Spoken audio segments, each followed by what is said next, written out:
Hello my friends, welcome back to another Garhdo Goes Geek podcast. I've been working on this one for a while, just thinking of the topic in the background. Today I'm finally going to tackle the Marvel Cinematic Universe. More importantly, how the Marvel Cinematic Universe changed Hollywood. So buckle in and join me for this one. It'll be a long one. There's a lot to cover. But hopefully you all enjoy listening to it as much as I'll enjoy talking about it.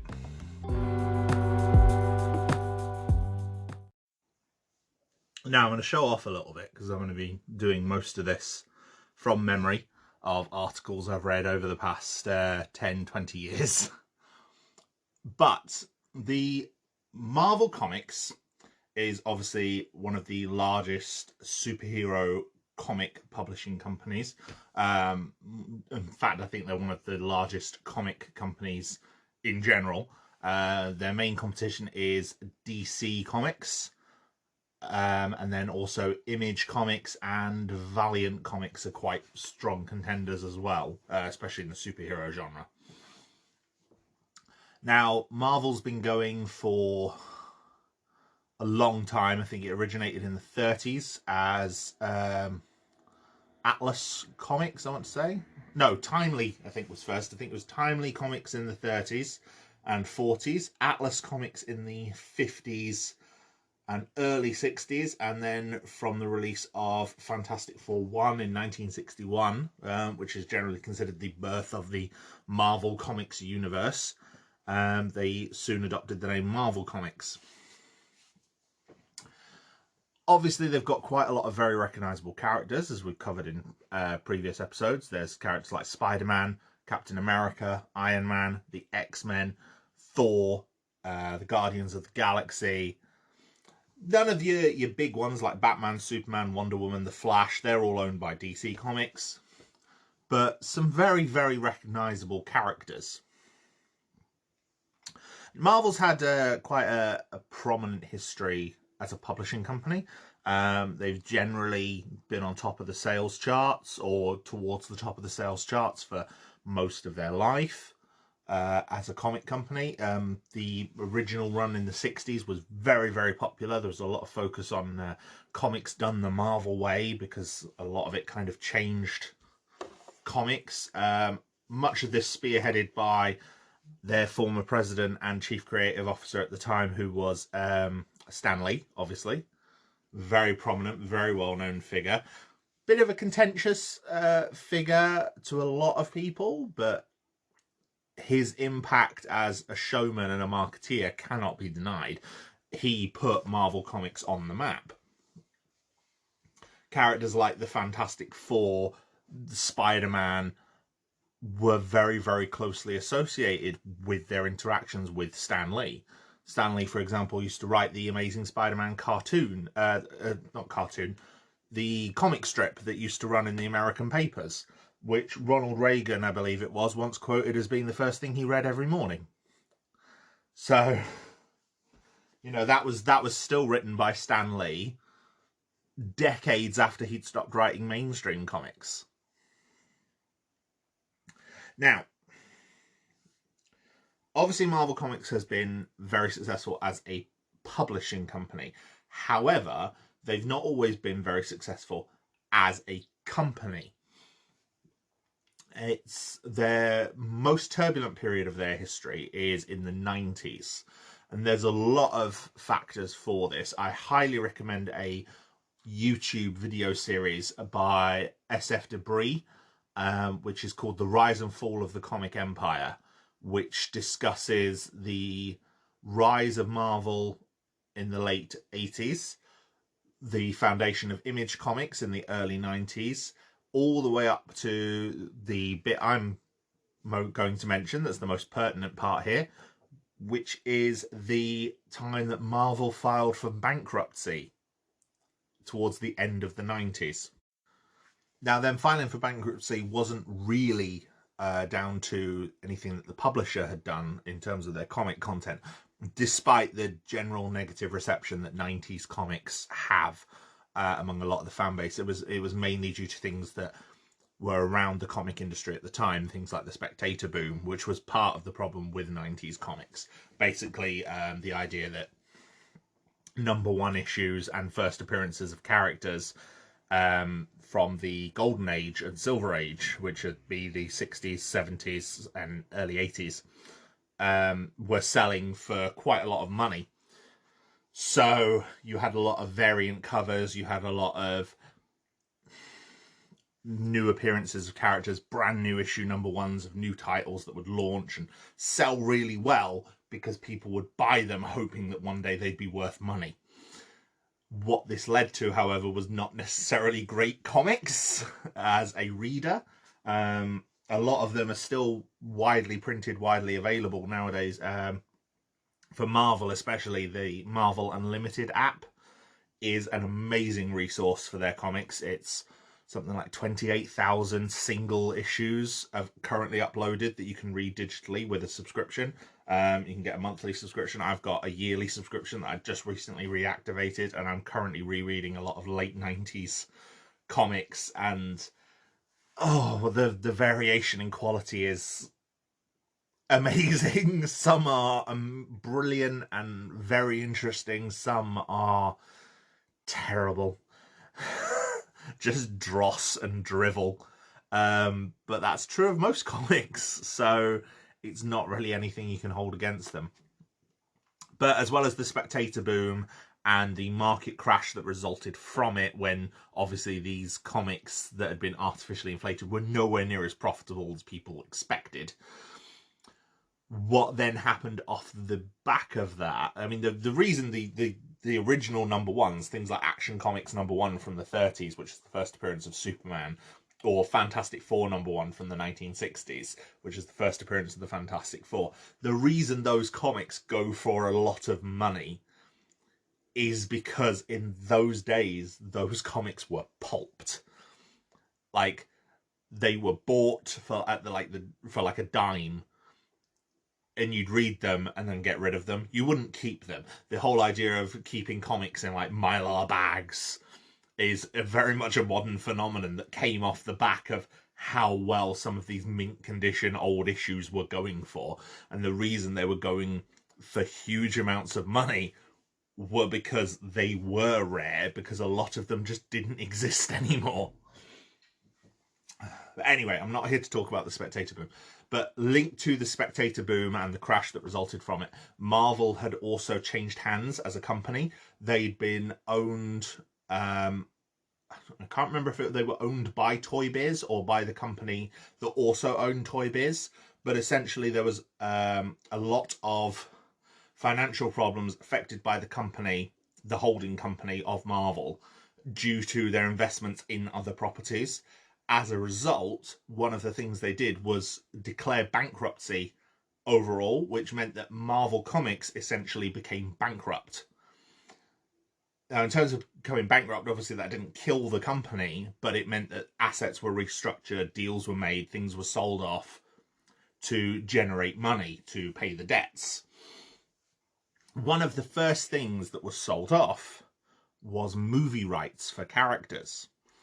Now, obviously, like I said, they had a lot of very recognizable characters. Those characters had their licensing rights for films sold for a pittance.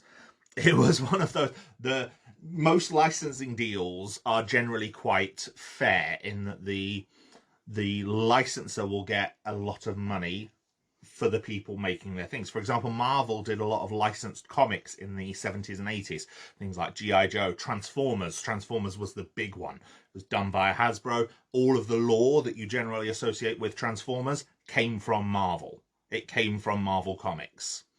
So, and that was then what inspired the television series, which everyone thinks of as Transformers. So Cybertron, the characters' names, the Autobots, the Decepticons, everything, all came from Marvel Comics, specifically Bob Budiansky. The licensing deal between Hasbro and Marvel was quite fair. I think it was something like I don't think it was necessarily a 50-50 share of profits, but Marvel got a significant sum of money for publishing the comics, and then so did Hasbro. Hasbro got a significant portion as well from each comic sold. The licenses that were sold for movie rights were nowhere near as generous. For example, Sony ended up with the Spider-Man rights. The rights were that Marvel, I think, got something like a 5% of the opening weekend gross or something like that for any Spider-Man movie made, which is a very, very small amount of money. Now, and for that licensing deal, Sony paid obviously a lump sum up front, but the lump sum up front was what Marvel needed at the time to avoid bankruptcy, to avoid closing down completely. So yes, Spider-Man was sold to Sony. The Hulk was sold to Universal, as was, I believe, Captain America. Iron Man went to Paramount Pictures. Eventually, I think it changed hands a few times before then. Daredevil, the Fantastic Four, and the X-Men all went to 20th Century Fox as was. And there were a few others scattered here and there. I think Thor was at Sony or Paramount or one of the others for a while. Yeah, and all these different characters were sold off with the idea that they could be turned into big blockbuster movies, and generate huge amounts of revenue for the film studio. They'd see it as an investment on their initial outlay towards Marvel.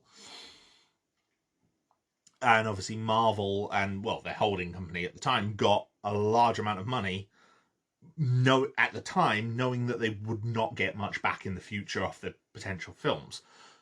But the idea was that comic book films were not especially seen as profitable at the time.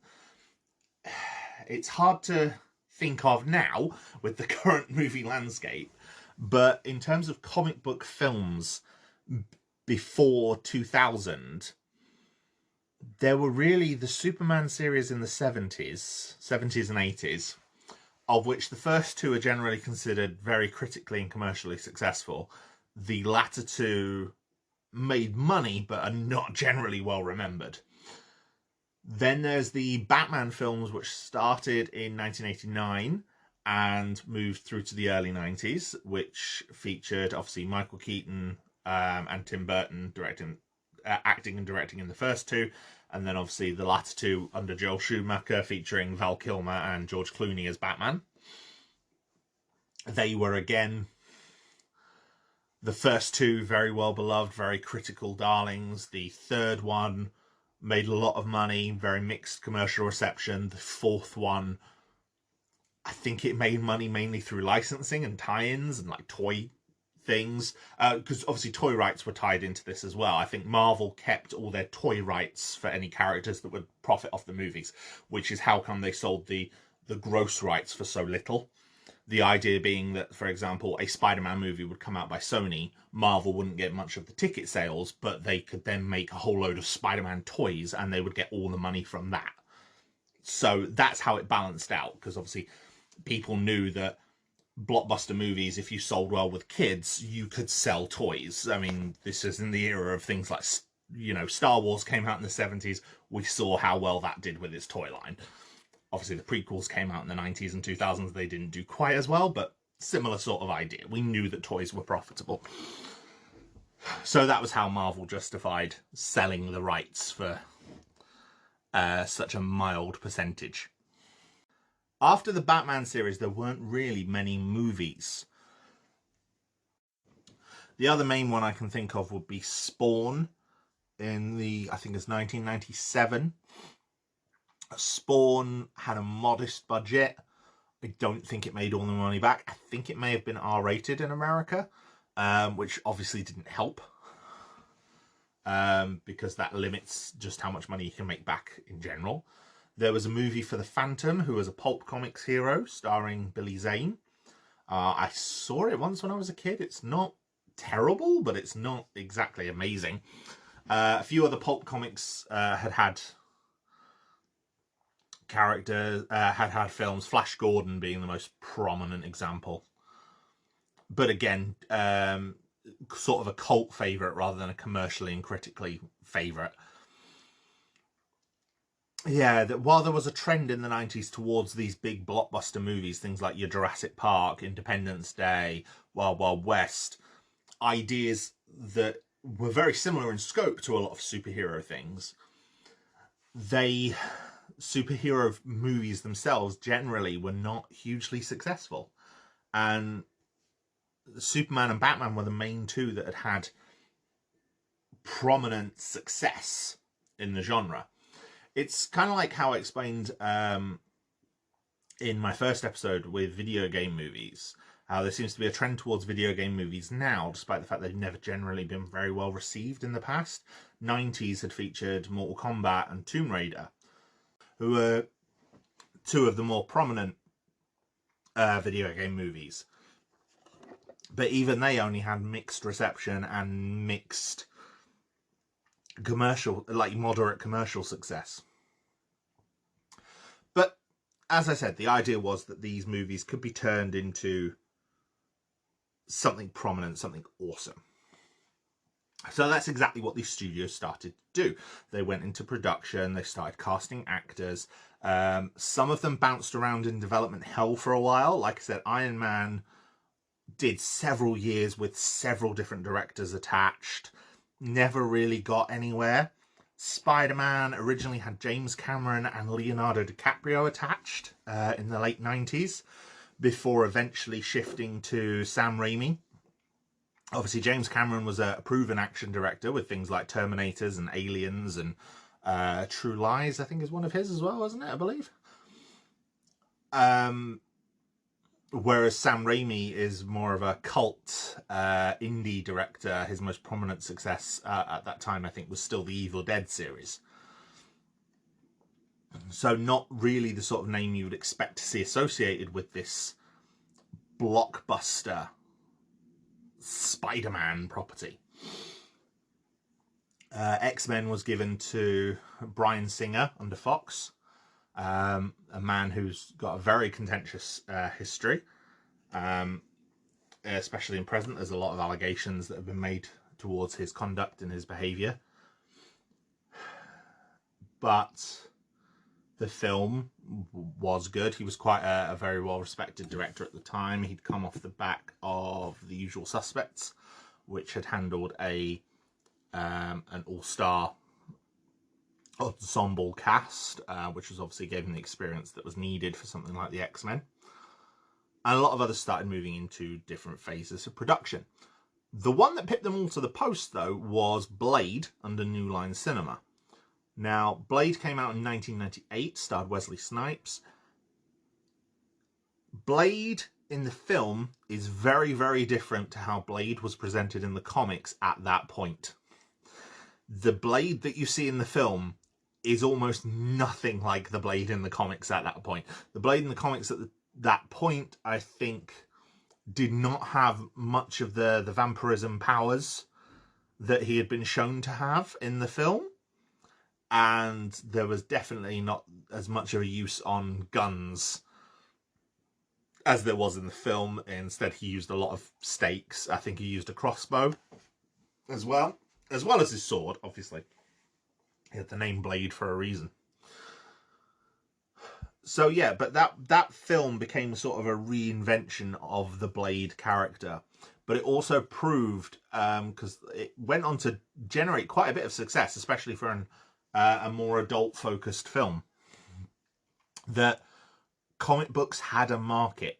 These comic book characters, if you treated them well, treated them with the right amount of respect and gravitas, and took it seriously, because Superman and Batman, as much as they tried in their early movies, there's still a lot of camp in there.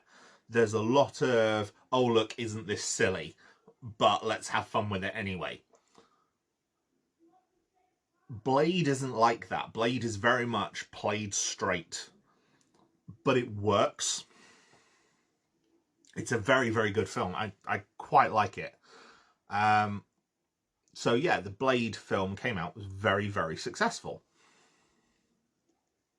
Well, comparatively. But yeah, that proved to Hollywood that yes, there was a market for this. As a result, a lot of these comic book movies that had been in sort of development hell for a while really started to pick up speed off the back of Blade. You then got X-Men in 2000, which again, more modest success, but again, did prove there was a market for it. Treated it very, very seriously. Had a cast of actors who I don't think any of them were especially big names at the time. Even someone like Patrick Stewart coming off of Star Trek, he wasn't necessarily a big film draw in the 2000s. He'd been in the Star Trek films as Jean-Luc Picard, and had done other different roles here and there, but he was not necessarily a marquee name, not to the extent he is now, even with him being, oh, that guy from Star Trek. Ditto with Ian McKellen. Ian McKellen had done a lot of theatre and some quite prominent film roles. But again, his performance as Magneto in X-Men really kind of put him on the map and made an impact for him as a name. And it obviously introduced the world to Hugh Jackman as Wolverine, who is now a massive, massive name, and at the time wasn't unknown, basically. So again, another very, very successful film with a moderate budget, but made a substantial amount of money. Treated the characters very seriously, treated the concept very seriously. There is still some campy bits in the first X-Men movie. It's not brilliant, but it is very good. And it proved that there's definitely a market for this. And then the following year was the big one, which was Spider-Man. Came out under Sam Raimi at Sony, starring Tobey Maguire and Kirsten Dunst as Peter Parker and Mary Jane. Very, very good film.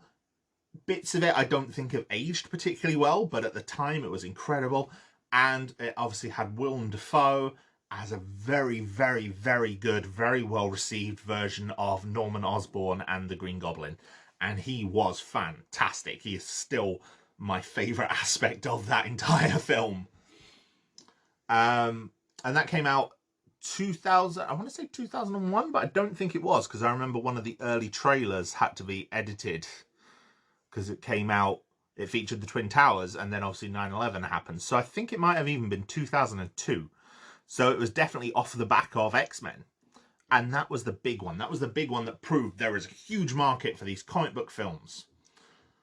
So it continued. More of these films started getting greenlit and finally moving from development hell to production. And obviously this was an important part because the licensing rights that had been sold would revert to Marvel if these films weren't made.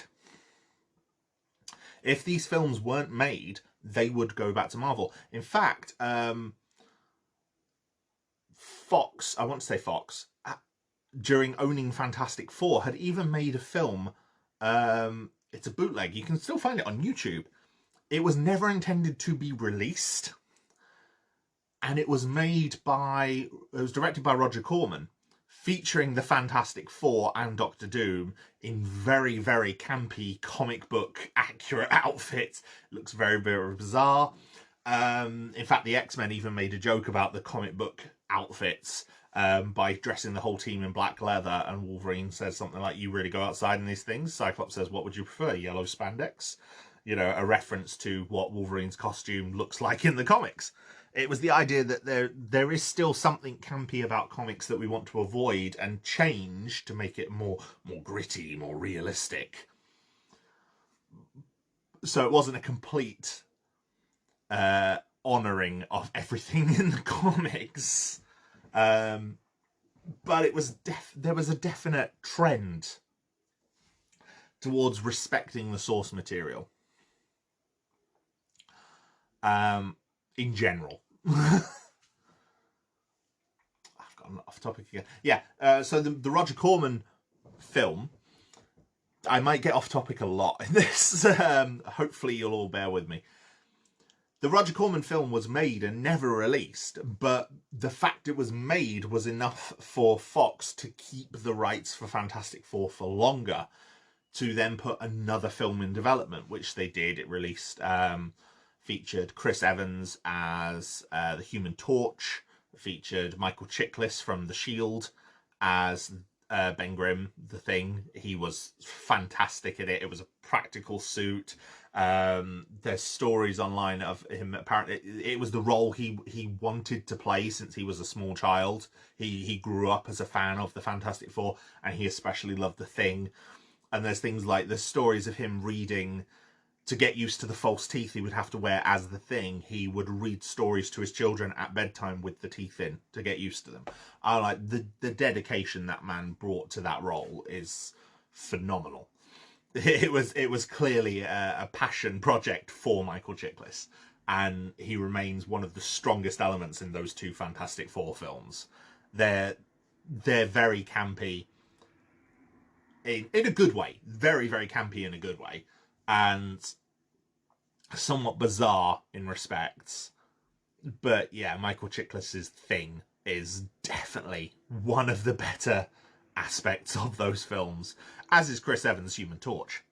Another reason why I mentioned him. Chris Evans becomes more important later on as we go, because he is the actor who was eventually cast as Steve Rogers in the Marvel Cinematic Universe, but we'll get to that. So these movies started getting production. There were mixed results with some of them, but generally they were all very successful. Until roughly 2006, 2007, when you got X-Men 3 and Spider-Man 3, the conclusions to the respective trilogies. And those films were generally not as well liked. There was also other films at the time. There was Ghost Rider with Nicolas Cage, which is very campy, very bizarre, but Nicolas Cage has obviously wanted to play a superhero for a long time. He was originally cast as Superman in a Tim Burton film that never saw the light of day, which there's test pictures online of him in the costume. It would have been quite fun. I'd have liked to have seen it, but alas, this is the world we live in, and it was never made. So Nicolas Cage is a man who's obviously wanted to play a superhero for a long time. He's even got his stage name. Nicolas Cage is not his real name, obviously.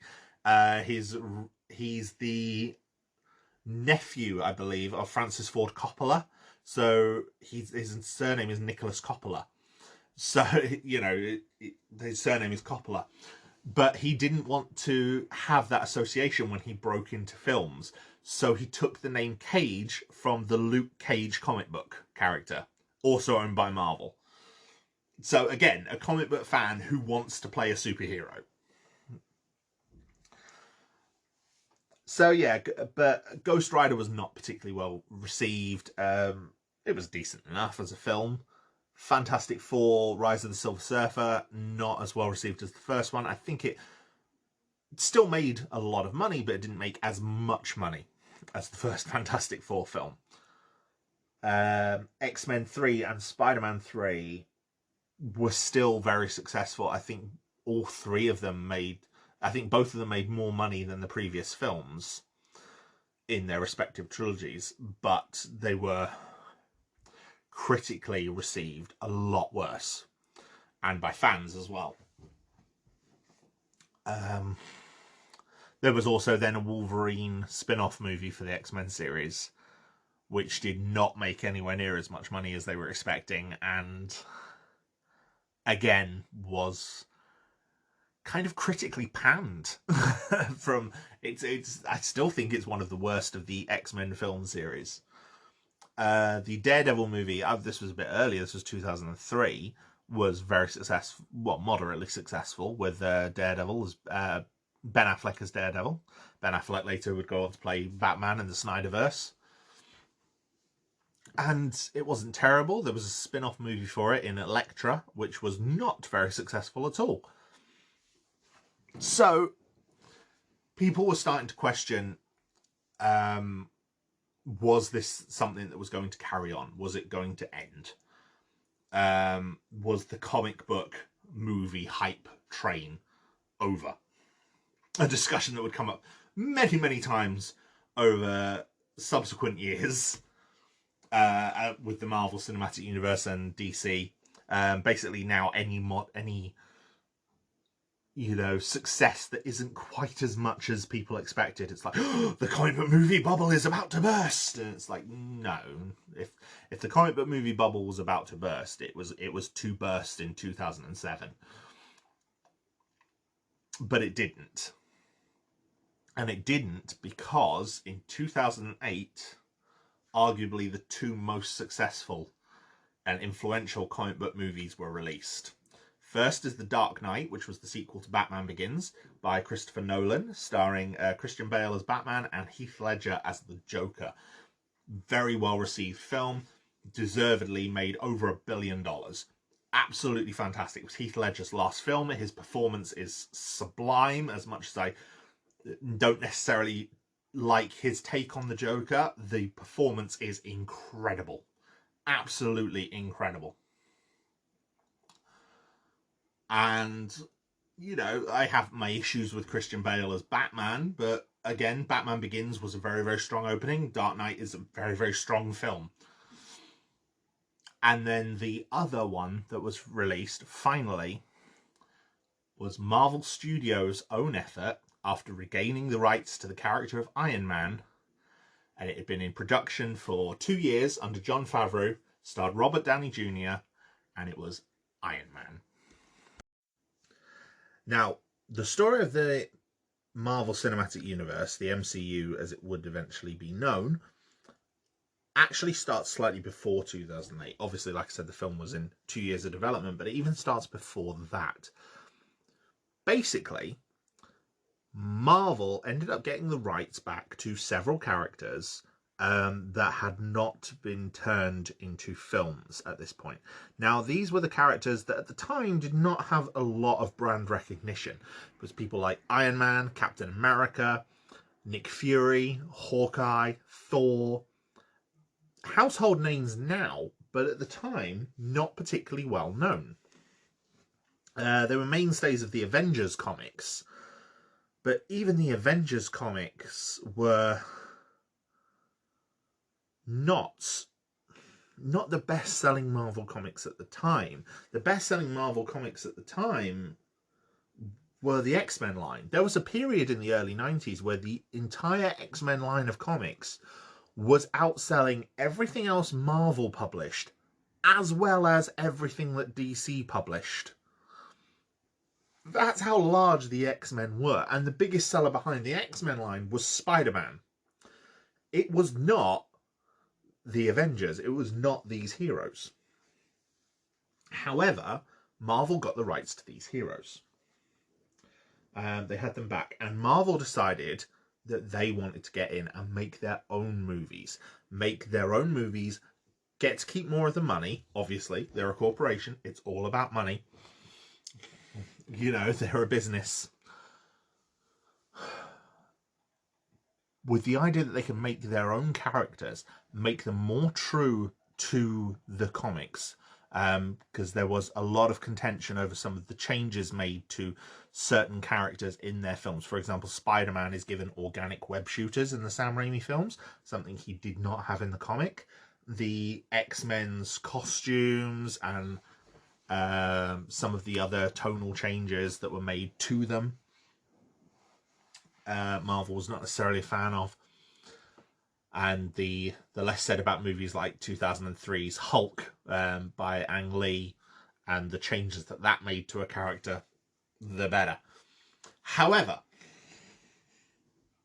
Marvel's plan was to get financing. For this, they approached a bank, an investment group, I believe, and they got, I think it was a $5 billion loan.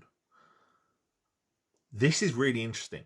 If the movies were not profitable, if they couldn't pay that $5 billion back within a certain amount of time, I think it was 10 years maybe, if they couldn't pay that loan back within that time, Marvel had bet the complete rights, not just the movie rights, the complete rights, which included the publishing rights, to 10 of their properties that they still owned, and they also owned the film rights for. Those characters were Iron Man, Captain America, Nick Fury, Hawkeye, The Avengers, Thor, Shang-Chi, Power Pack, I believe, Cloak and Dagger, and one other one that has slipped my mind right now. And basically, if they couldn't pay this debt back, Marvel was going to lose the rights for all of those characters or properties forever. Which in itself is just a mind-boggling gamble. Now, what Marvel did was they created a Marvel Studios arm. Originally, they were working with Paramount, who I think were the last people at the time to own the Iron Man license. They put in a creative producer by the name of Kevin Feige. Kevin Feige had been involved in several of the other Marvel adaptations. He was not as outspoken as a Marvel representative like Avi Arad, who worked at Sony. Avi Arad was someone who had been linked to Toy Biz. He was a toy manufacturer. He was the one behind the decision, for example, to put Venom in Spider-Man 3 because Venom sells toys. No, what Kevin Feige was, he was a producer. And he was involved in at least one of the X-Men films he's credited. He's also credited in the 2003 Hulk film by Ang Lee. He's credited in a couple of the other non-MCU Marvel movies. So basically he had strong links to Marvel and strong links to those characters. And he was known for his creative input and things that he'd suggested to help those films along. Now, he was given the producer role by Marvel. I think he was a creative producer in the early Marvel films. Essentially, he was there helping to guide the characters and the film development along. And he was working on two films at roughly the same time. One was Louis Leterrier's Incredible Hulk film over at Universal, and the other was Jon Favreau's Iron Man film, which was being produced by Marvel Studios, but with Paramount Pictures as the distributor. Paramount was the distributor for the first 7 Marvel films, I want to say, that come out of this deal. The first 7 Marvel Studios films. Or no, 6, because they were not responsible for Incredible Hulk due to the licensing rights for Hulk. I think Marvel managed to get the rights back to the character of Hulk, but any Hulk films would have to be distributed by Universal. The rights issues for Hulk are a lot more complicated than some of the others. The movies went into production, and they both released, and it was decided at some point, I think it was Kevin Feige's main decision, but obviously Marvel executives were on board with it, the creatives were on board with it. The idea was that obviously there was a lot of creative crossover between these two films anyway, in terms of the people involved. So what was decided was to unify the world. So they put references into S.H.I.E.L.D. in both films. S.H.I.E.L.D. being a peacekeeping organization from the comics, with strong links to a lot of the Avengers characters. They put in other Easter eggs and references to other things in the Marvel in the Marvel universe, in the Marvel comics, characters and connections and things like that. And the most prominent one was the appearance of Robert Downey Jr.'s Tony Stark in the final end credit sequence of The Incredible Hulk, and an appearance by Samuel L. Jackson as Nicholas Fury, Colonel Nick Fury, in the final scene, which were released after the credits of Iron Man, where he invites Tony Stark to join the Avengers Initiative. This had taken a lot of inspiration from the more recent Ultimate line of comics, which had been produced by Marvel as like a separate universe.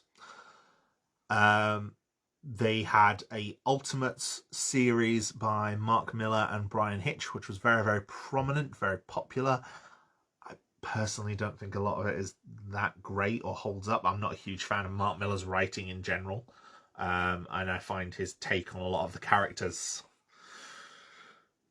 troublesome. but never mind. But it was a very well-selling comic, and in that, Nick Fury had been made to look like Samuel L. Jackson. They'd specifically spoken to Samuel L. Jackson for the right to draw the character that way, with the idea that should they move into a film, Samuel Jackson could play the character. The Ultimates comic came out in, I want to say 2002, 2003, 2004, something like that. So yeah, part of the reason the Ultimate Comics line had been produced was it was something done by the publisher, chief editor of Marvel at the time, who was Bob Harris, I believe. And it was his idea to sort of streamline the continuity and get these early takes of characters and reinvent those old stories, but in a new world where they could be done differently. A lot of that then became inspiration for things in the Marvel Cinematic Universe and other comic book films at the time, and it was also directly influenced by those other comic book films to create a more user-friendly jumping on point. Like I said, some of the Ultimates comics are very, very good. There was a lot of big names working on them. Some of them are not that great. I've read the whole line a few years back.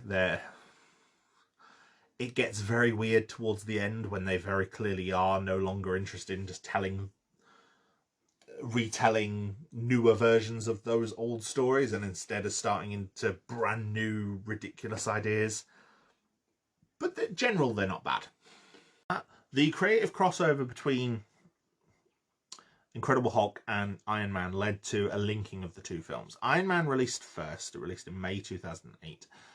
The Incredible Hulk released later that same year. I want to say in the summer, like July, August, I'm not sure.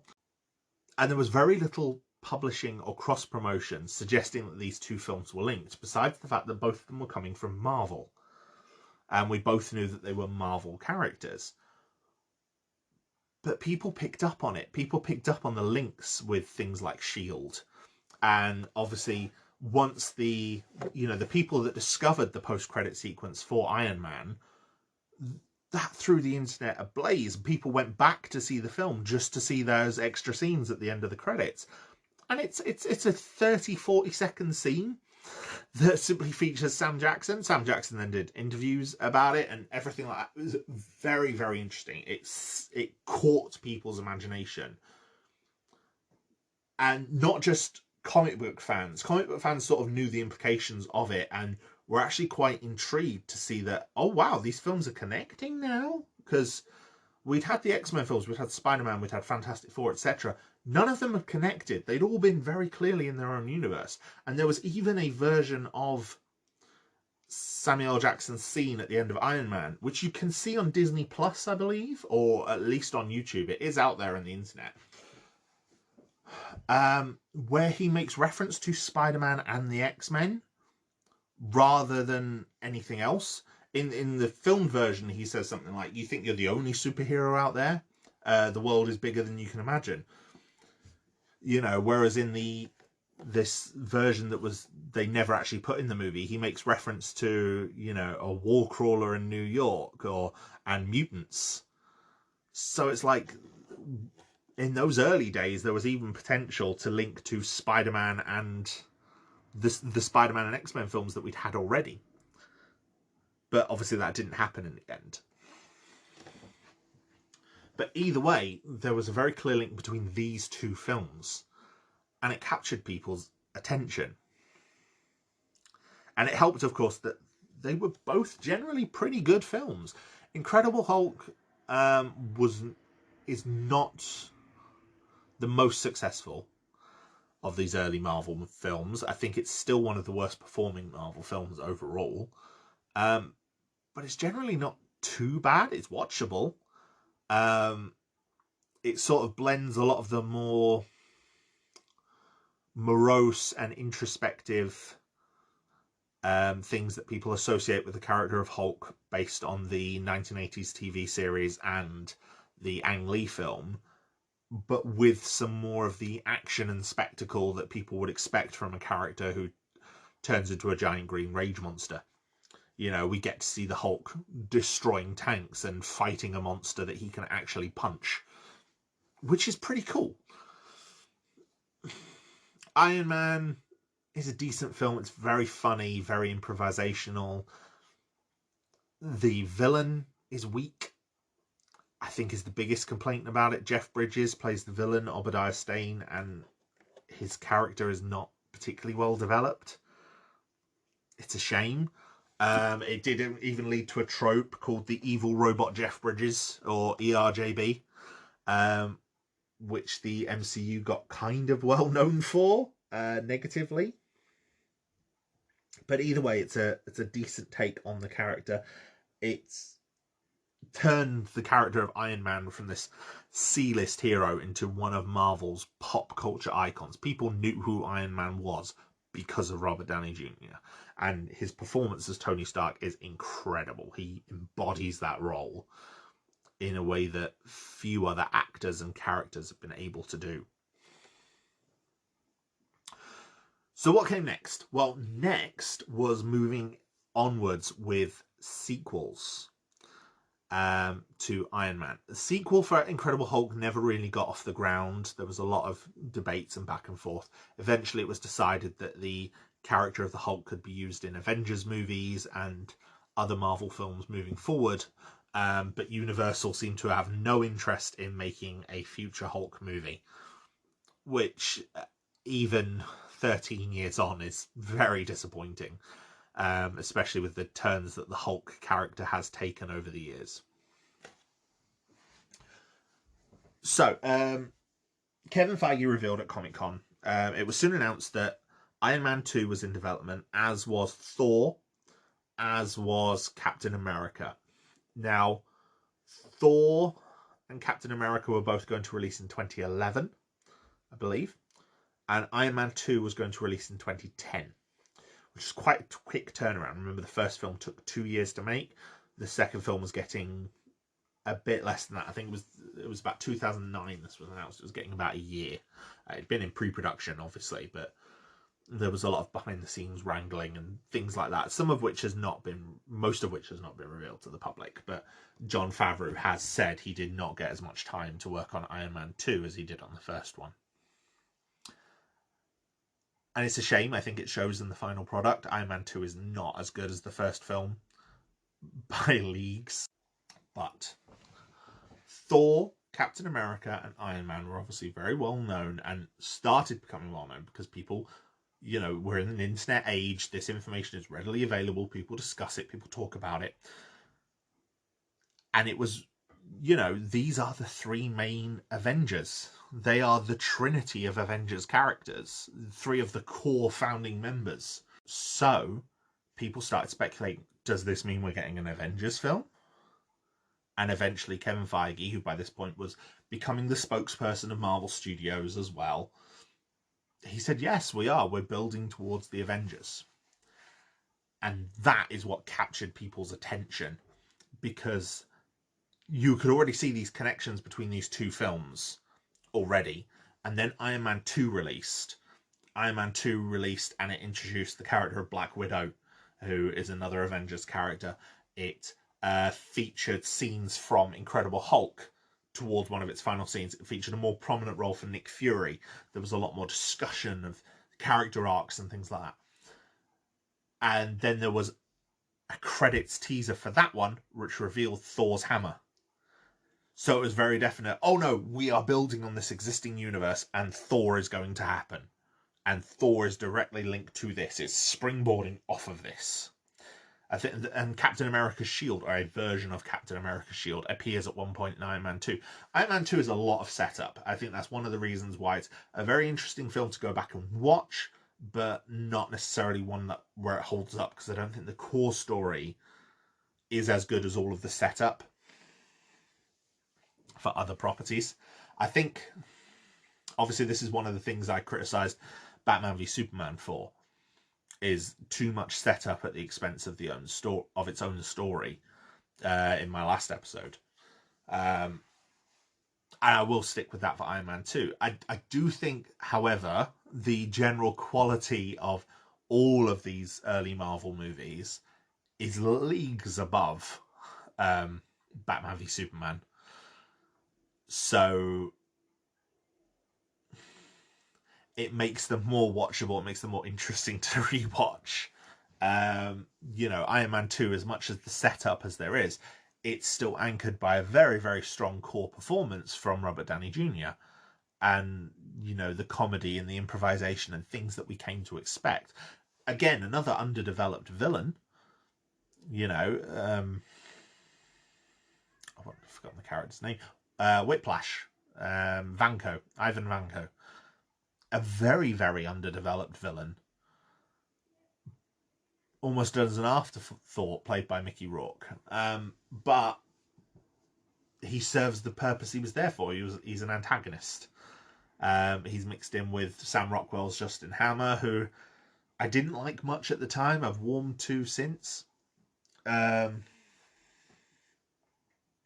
then in Thor, I'll get to Thor in a minute. But yeah, I'd still probably watch Iron Man 2 over Batman v Superman, but there's plenty of other films I'd rather watch than either of them if you gave me the option. So yeah, then we move to Thor. Thor was directed by Kenneth Branagh, a big name director and actor. It starred Anthony Hopkins, who was obviously an Oscar winner. It featured pretty much an unknown in Chris Hemsworth at the time, playing Thor. And Tom Hiddleston's Loki, I think, also pretty much unknown. In contrast to Robert Downey Jr., who was obviously a very, very big name. And he was able to finance quite a large amount of money out of Marvel as a result of being such a big name. He became a very, very expensive star for them. Whereas...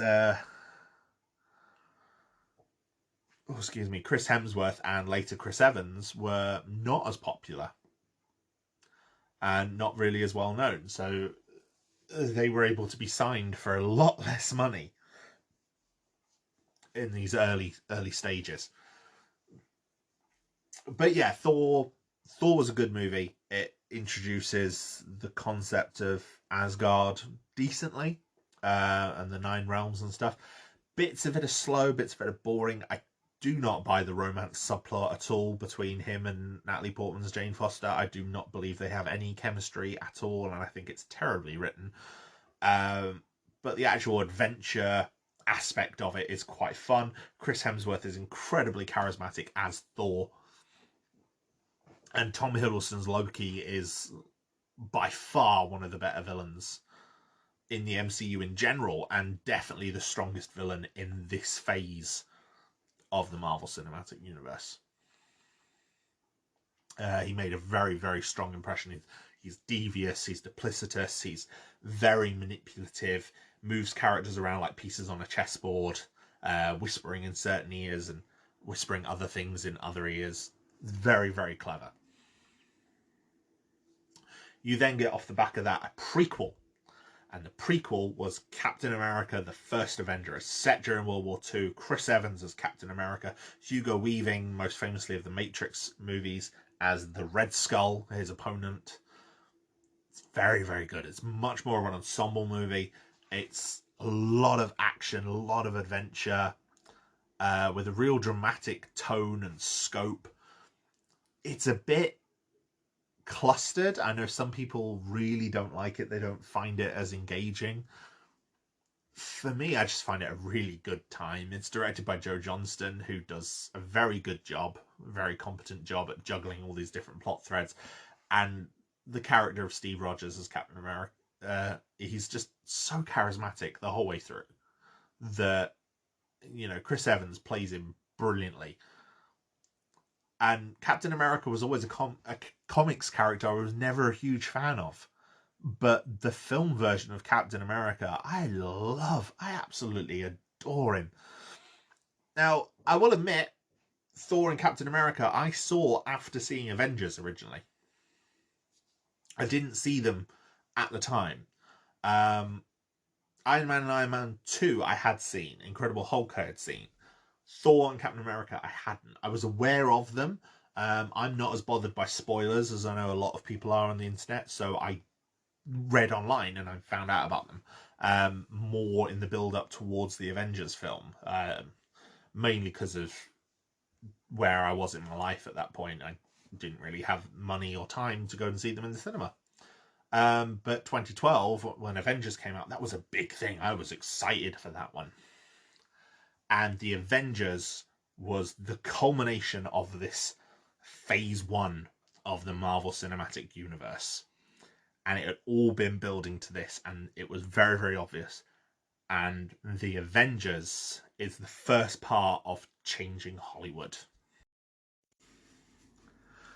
So I said the previous films had connective scenes at the end of their credits, which had connected to the subsequent movies.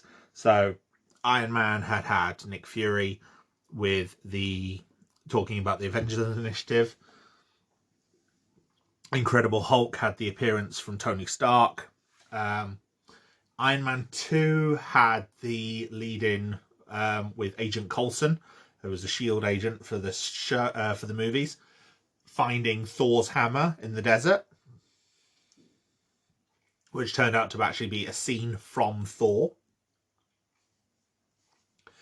Thor's post-credit sequence revealed that Loki was still alive and maybe had an interest in a device that S.H.I.E.L.D. had.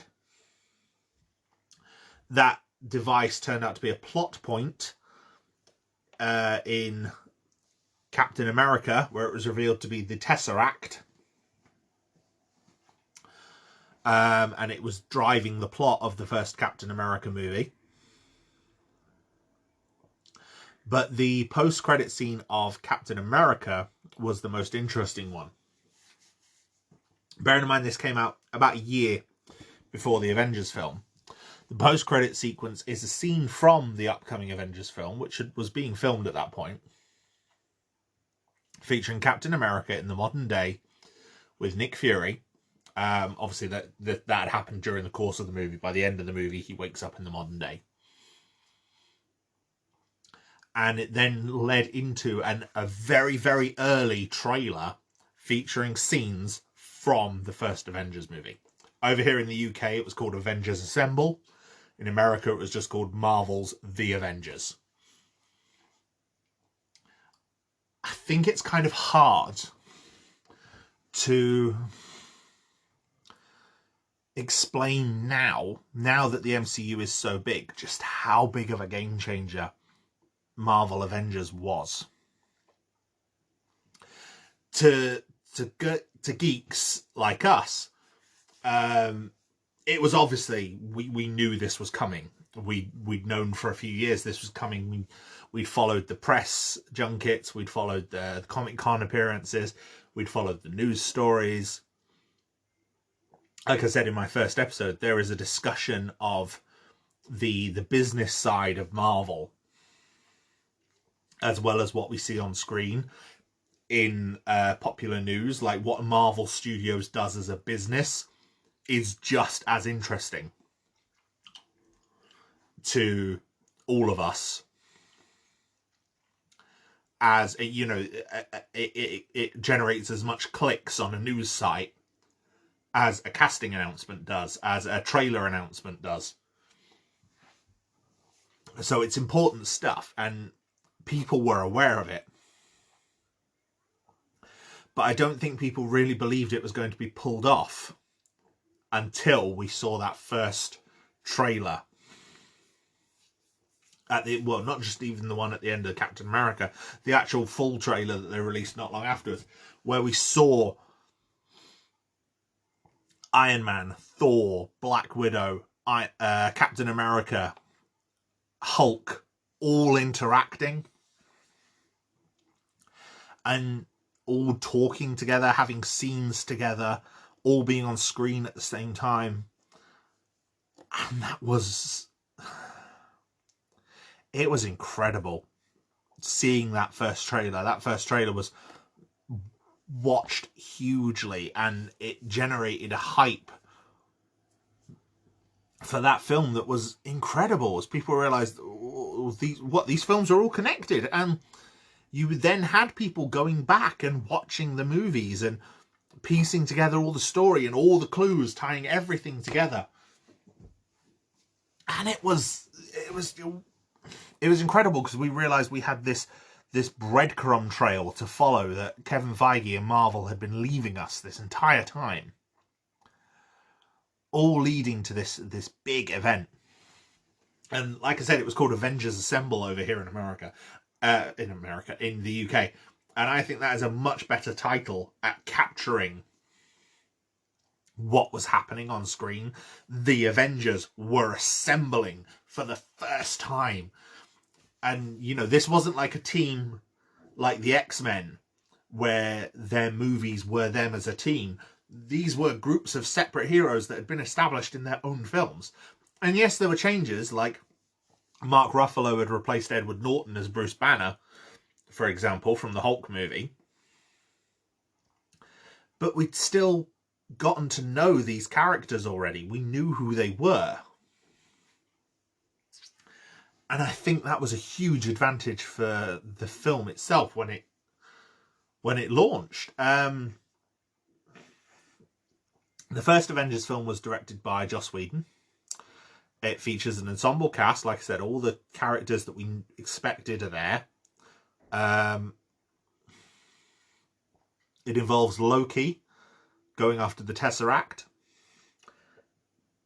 and Nick Fury gathering the Avengers to stop him, which features Captain America, Iron Man, Black Widow, Thor, Bruce Banner. And they all come together with the goal of stopping Loki. And it is so unashamed in what it takes from the comics.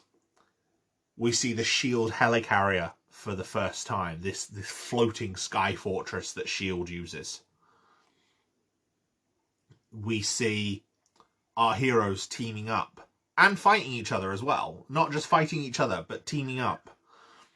Both of it. We see them using attacks together. We see them working together. We see them arguing. We see them bickering. We see their powers fighting against each other. And it's incredible. Like, from a comic fan's viewpoint, seeing that film, seeing everything in it coming together is incredible. It is everything I never expected to get when I was a young kid. Like, if you told me when I was 10 and started reading comics that one day we'd have a film series that builds all these characters up together, I wouldn't have believed you. Maybe we'd get Spider-Man and an X-Men film, but the Avengers? Not gonna happen. And it did. And it was incredible! And the thing I think that really helped was that not only is it so unashamedly comic book, because it really is. I mean, the third act of the Avengers movie is a giant battle against an invading alien army in the middle of New York City. And it's crazy and over the top. But it's also fun and really engaging to watch. And you get, like, there's a shot of, and it's a composite shot, but it's edited with CGI to take several different shots and make it look like one continuous tracking shot. And it's still one of my favourite shots in the MCU, as it pans around the battle from, you know, Black Widow on a sky sled to Hawkeye on a building using his arrows to knock ships out the sky, panning to Iron Man flying around, then coming down and helping Captain America in a team-up attack, and then flying up past Thor and the Hulk that are fighting on top of one of these giant creatures. And then they crash into Grand Central Station. It's so good. It really is. And it's just a very, very good movie on top of that. It is pure blockbuster spectacle, but there's enough character work there that you care about these characters. They're three-dimensional enough. They're not flat cardboard cutouts of characters. There's enough realness to them that you can follow them.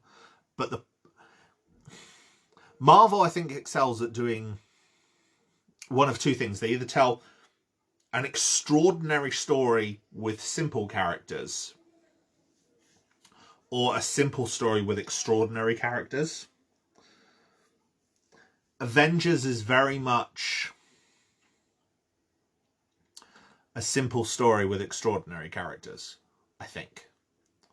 It kind of juggles them both, to be honest, because there's extraordinary elements to the story and the characters are all simple and relatable.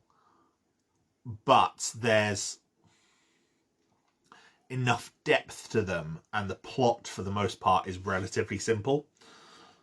It's a very good film. There's a lot of issues with, for example, Joss Whedon, the director.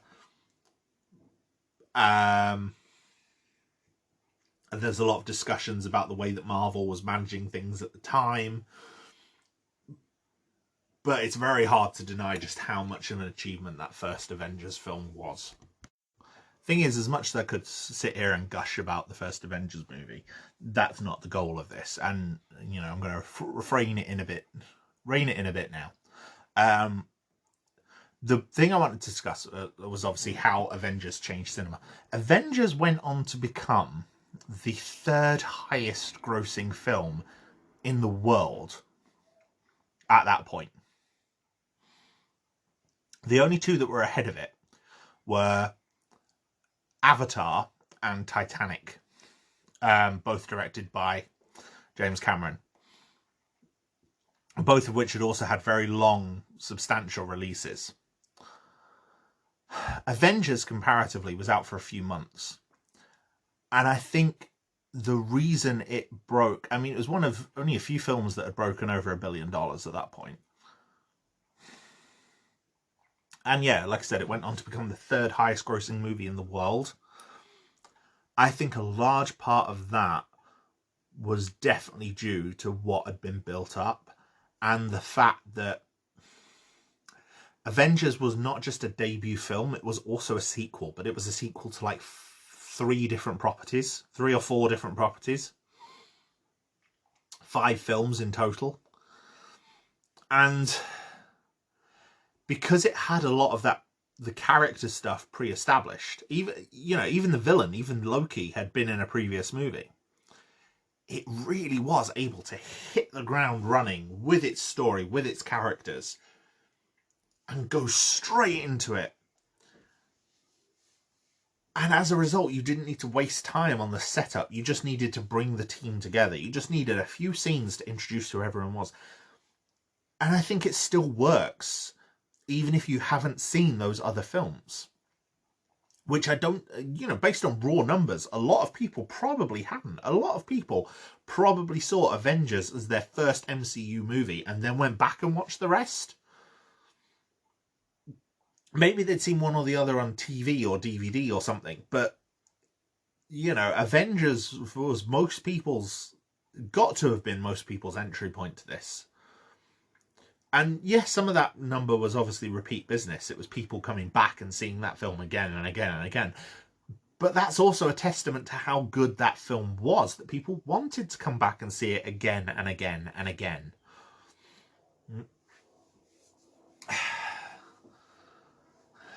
And yeah, that movie did phenomenally well at the time.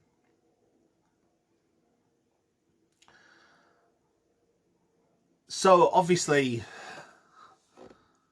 the Marvel Cinematic Universe was set. We had this great film with spectacular set pieces, a third act that was just unashamedly comic book in all the best ways, bringing this, heavy sci-fi tone and edge, but with superheroes. You know, it's still widely regarded as one of the best comic book films ever made. It's definitely one of the most successful, all of which is justified, and it turned the Avengers, and specifically the 6 members of the Avengers that are in that film, into household names. Iron Man, Captain America, Thor, Hulk, Black Widow, and Hawkeye are synonymous with the Avengers now. And they probably always will be off the back of that film.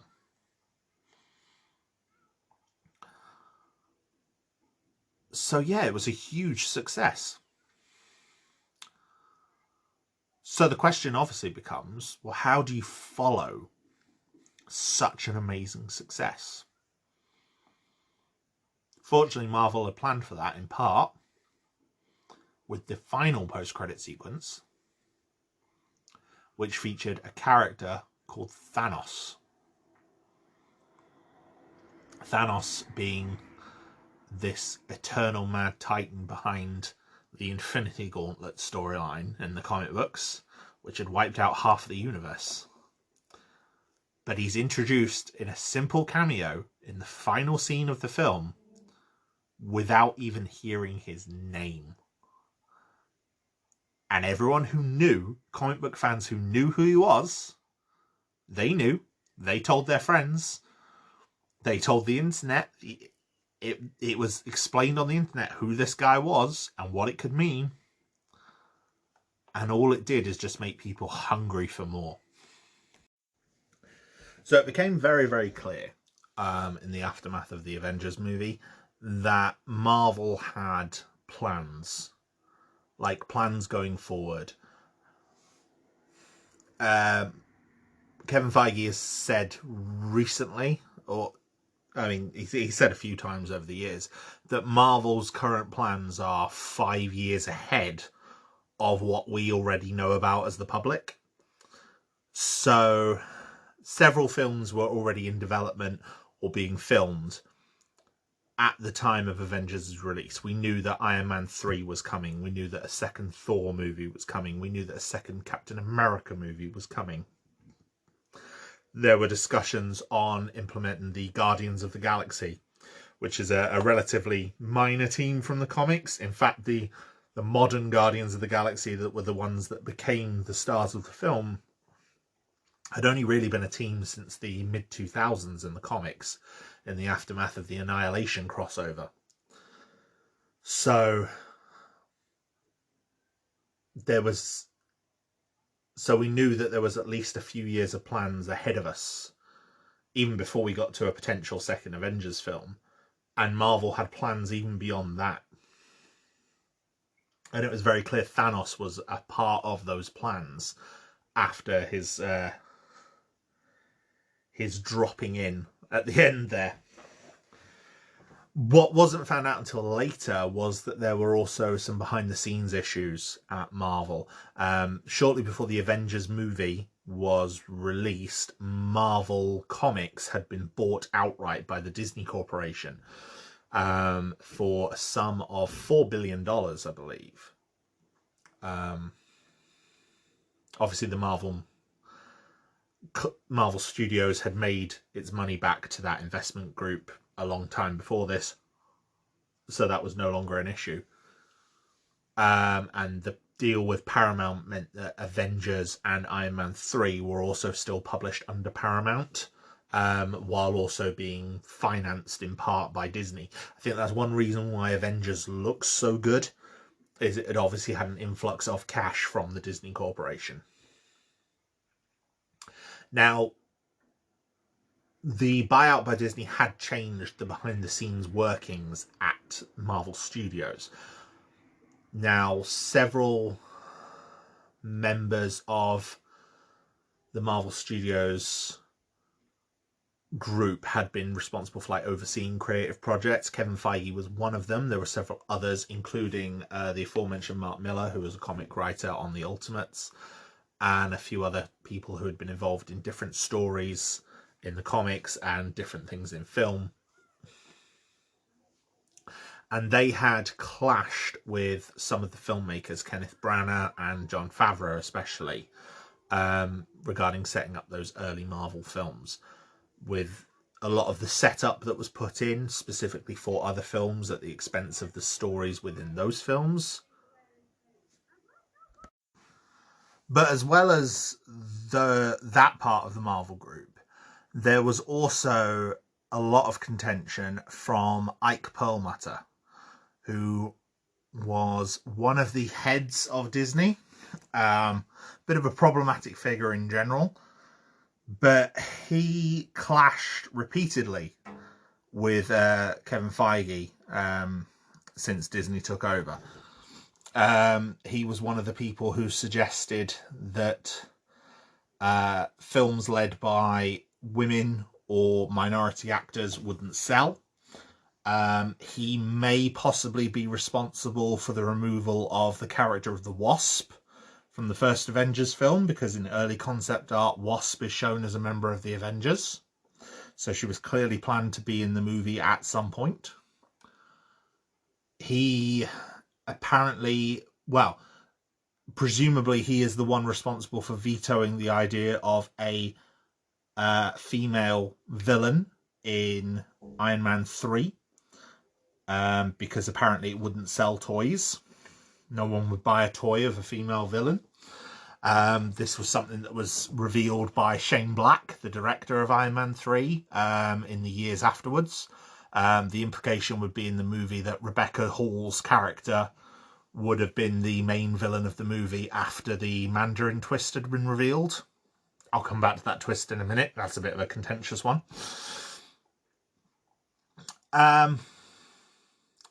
So, yeah, there was a definite clash in Marvel Studios between what Kevin Feige wanted to do with what was best for the characters and what he felt was best for the story of the universe going forward, and what Disney had interest in from a business standpoint.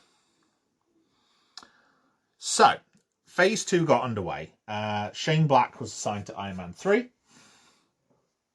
Iron Man 3 came out in 2013. It's a pretty good film. One of the key concerns among audiences was, well, in a universe that has the Avengers, how do you explain where everyone is, where all the other heroes are when you go back to solo films? I think Iron Man 3 did a very good job. It made over $1 billion. Again, not quite as much money as Avengers, but it did make over $1 billion.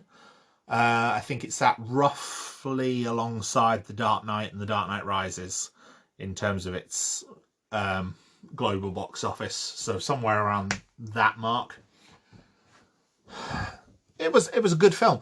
The main twist with the point of contention was Ben Kingsley's character, who for a lot of the pre-release like trailers and stuff is made out to be the main villain. He's made out to be the character of the Mandarin, who is a character from the Iron Man comics.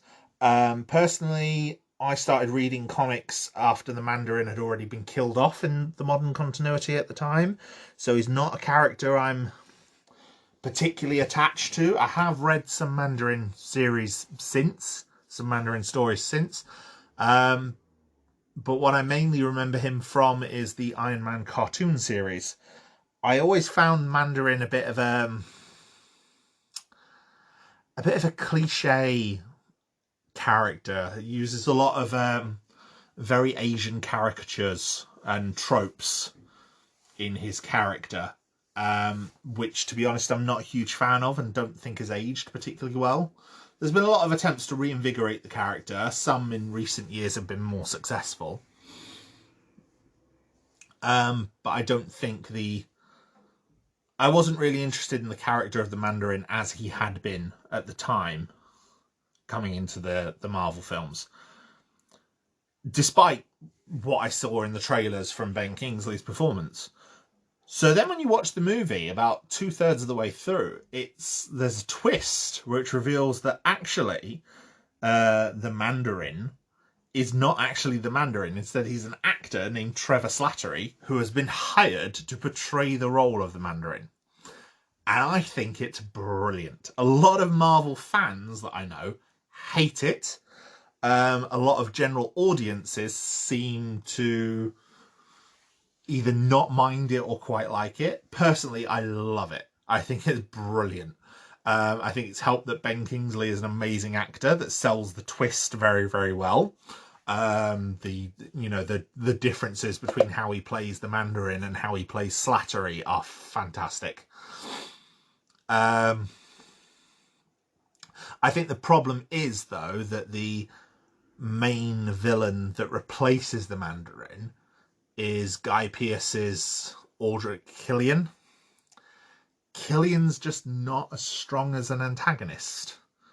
And in fact, he uses the character of Rebecca Hall's character as almost a pawn. Whereas it's like, yeah, she would have made a better twist villain than he would, I think. I think we were always kind of expecting him to be villainous. But if we find out that, oh, she's the mastermind, I think that would have worked a lot better. So whoever is responsible for the decision not to have a female villain, I think they screwed the pooch on that one, because I think that is a big part of what's responsible for audiences not liking the Mandarin twist. Iron Man 3 was a good film. It addressed the issue of not having the other Avengers by mainly setting it at Christmas, mainly stripping Tony away from the other Avengers and from his armor for a lot of the movie. And it becomes a very introspective character journey, which is another reason I really like it, and I find it a very strong film. It's basically exploring post-traumatic stress that Iron Man is suffering after the first Avengers movie, where he nearly dies. And I think that was a brilliant way to take the film series, to delve into problems that these characters were having. So I think Iron Man 3 is a very, very strong opening for what was now being called Phase 2 of the Marvel Cinematic Universe. The next film, unfortunately, was not as good and is definitely not as warmly received, and that's Thor: The Dark World. It still, to this day, has the lowest critical rating in the MCU. It's not very good. Visually, I think it's very good. It looks okay. I prefer a lot of the redesigns to the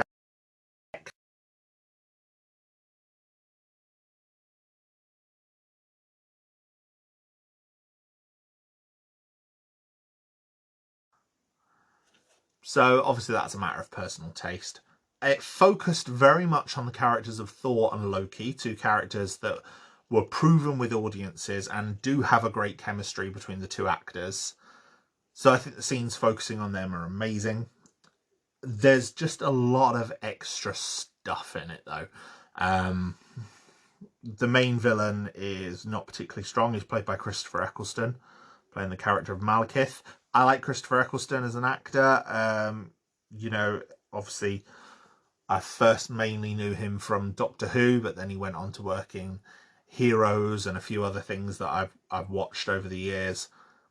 I've seen him obviously in lots of British television, 28 Days Later, where he's one of the main antagonists. So I know he can do a very compelling main antagonist. I just don't think he's a good antagonist as Malekith.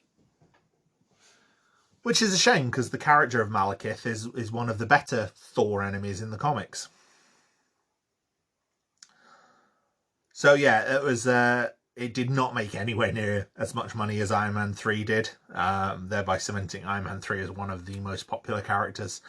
I don't think it made much more money than the first Thor, to be honest. I think word of mouth spread pretty quickly that it wasn't a great movie.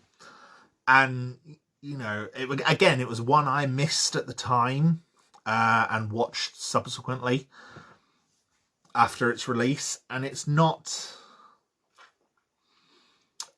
terrible.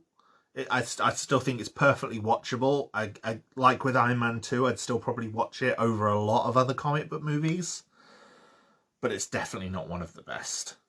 And it's probably among the worst in the MCU, if not the worst. There's a lot of things in it to enjoy, and you're starting to get elements of Chris Hemsworth comedy in the character of Thor, which is something that obviously Marvel capitalized on a lot later. But I think Thor the Dark World was a big turning point for the MCU in how they were structured behind the scenes. Obviously, some of this is speculation. But Thor the Dark World went through a couple of different directors. It was eventually directed by Alan Taylor, whose main claim to fame at that point was directing episodes of Game of Thrones. So he was one of the directors who worked on that. Now, Game of Thrones is a fine series, directorially. And he does a competent job in this movie, but he does seem somewhat out of his depth going from television, as high concept of television as Game of Thrones is, it's still television, to a big budget motion picture. Marvel is also, by this point, they'd gone through several other directors, and one of the directors was Patty Jenkins, who went on to direct Wonder Woman in 2017. And Kenneth Branagh also didn't return. One of the reasons Patty Jenkins cited why she didn't come back was, one, clashing with the Marvel Studios board, in terms of character decisions and things like that, but also the timeline that she would have on the movie. So it's sort of... Earlier in this episode, I suggested there was a way of making comics the Marvel way in the 60s. It's very much apparent that Marvel Studios definitely has a way of making Marvel movies. As I said, these things are being planned years in advance. Most of these, Marvel at this point was looking at releasing 2 films a year. Because I'm pretty sure Thor the Dark World came out in 2013, towards the tail end of it. So it was being filmed and worked on roughly straight after Avengers, and at the same time as Iron Man 3 was being worked on. Those films would have had a really tight production schedule.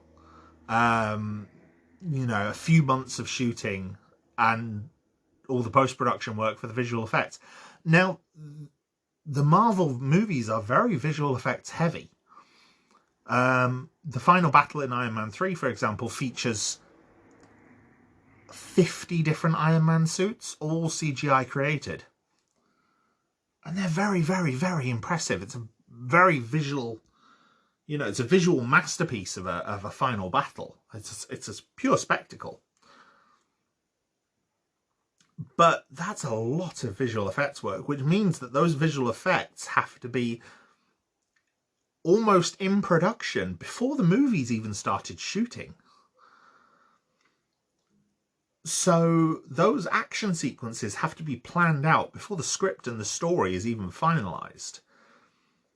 There's a lot of directors who aren't willing to work to that tight of a schedule. And I think that was a problem that Marvel was facing here, is that I think this is one of the reasons why you ended up with TV directors like Alan Taylor, because they were used to kind of rushed, tight schedules, because that's how television works.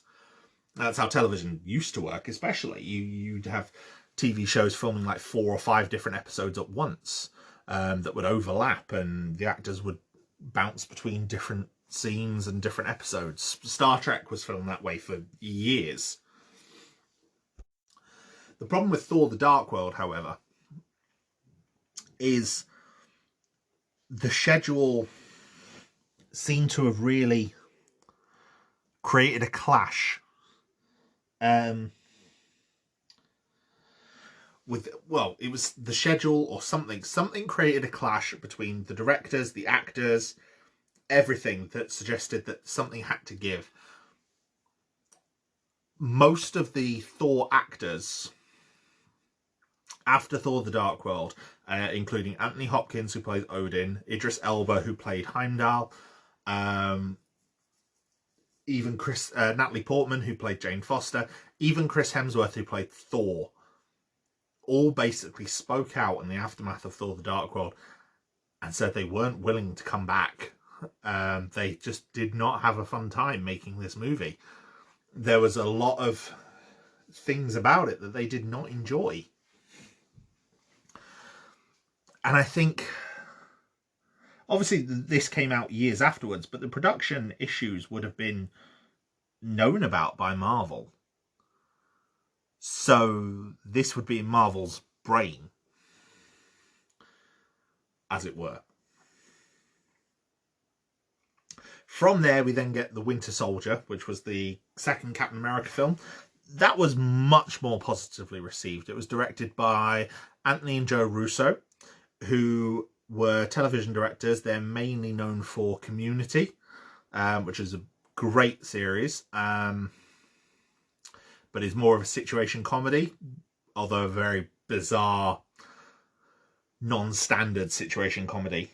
So to go from that to Captain America: The Winter Soldier, which is a very, very tense political thriller action movie. It's kind of a superhero James Bond in some respects. Was obviously clearly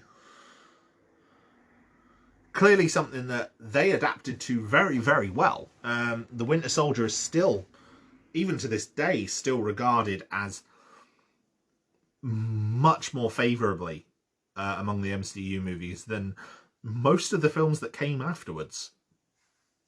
It still genuinely makes most people's top 5 list for the entire MCU.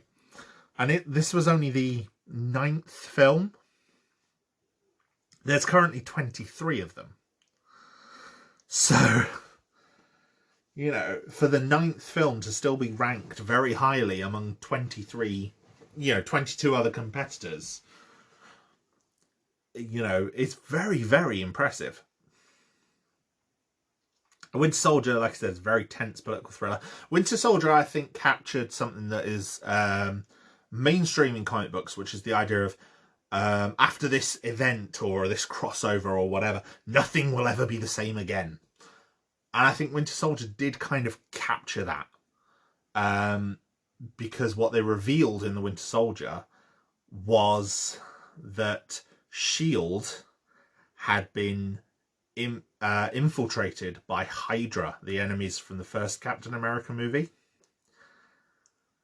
And that was a very, very good twist.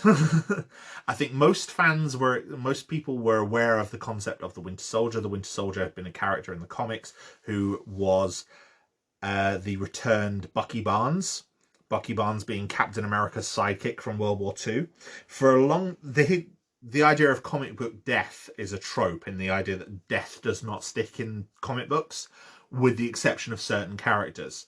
Those certain characters were generally considered to be Uncle Ben, who is Spider-Man's parental figure, who dies in his origin story. Bucky Barnes, who is Captain America's sidekick, who dies as part of his modern origin story, I should say. And Jason Todd, who was the second Robin, who was killed in the 80s. That phrase was sort of ubiquitous for years. However, in recent years in comic books, Winter Soldier, Bucky Barnes and Jason Todd both returned as the Winter Soldier and the Red Hood. And they're both a part of mainstream comic books. So as soon as the new Captain America film was titled The Winter Soldier, again, like I said, there were articles up saying who the Winter Soldier was and that this was Bucky, and it was Sebastian Stan returning to play him after being in the first movie. And that's really interesting, but it kind of spoils the twist to anyone who reads those articles. So to preserve that twist, they had the Hydra reveal, which was incredibly well done within the movie and impacted not just the films going forward with the idea that S.H.I.E.L.D. wouldn't be around anymore, but had a very prominent impact on the first season of Agents of S.H.I.E.L.D., which was running at the same time as a spin-off from the first Avengers film, where it was revealed that, Hydra had infiltrated S.H.I.E.L.D., and one of the team members that we'd been following since the very start of that show had actually been Hydra all along. Phenomenal twist. I won't go too much into the TV side of the MCU now, because there's a lot of it and it's spread over different networks, and some of it's really good and some of it's mediocre, and some of it is terrible. But I have seen most of it. I'm missing 2 or 3 seasons of a couple of things. I probably will delve more into it after watching and catching up on the bits I have missed. But it's loosely connected canon wise, depending on how important you might find canon. So I'm not going to delve into it here, but I will delve into it in the future. So Captain America the Winter Soldier, very well received, very well done. And that looked like it was kind of reversing the trend from Thor the Dark World. Thor the Dark World is kind of the only problematic movie of Phase 2. Then Guardians of the Galaxy released later in 2014. Like I said, Guardians of the Galaxy was a complete unknown. It was taking a group of characters that no one had ever heard of, and they are ridiculous concept characters. They're all pretty much all aliens, apart from one of them. One of them is a talking tree called Groot, who can only say, "I am Groot." One of them is a raccoon with a rocket launcher, who talks like a cartoon, who acts like a grouchy cartoon character in the comics. There's a giant warrior man of very few words. And they're just bizarre characters. But yeah, Guardians of the Galaxy came out and it was very, very successful. It's a perfect jumping on point for the Marvel universe. I knew fans at the time who would be like, oh, I'm interested in all the films except for Guardians of the Galaxy. But watching Guardians of the Galaxy is so fun. It's really hard to have a bad time watching that film. I think a lot of people who weren't necessarily Marvel fans could watch that film and go, oh, this is just like Star Wars. This is awesome. It's a lot of fun. I think it's definitely the most accessible Marvel film to a mass audience. It didn't quite... I don't think it did financially quite as well as The Winter Soldier, but it was very successful. And again, made household names of the main characters. Star-Lord, Rocket, Groot, Gamora, Drax. They became household names overnight because of this film.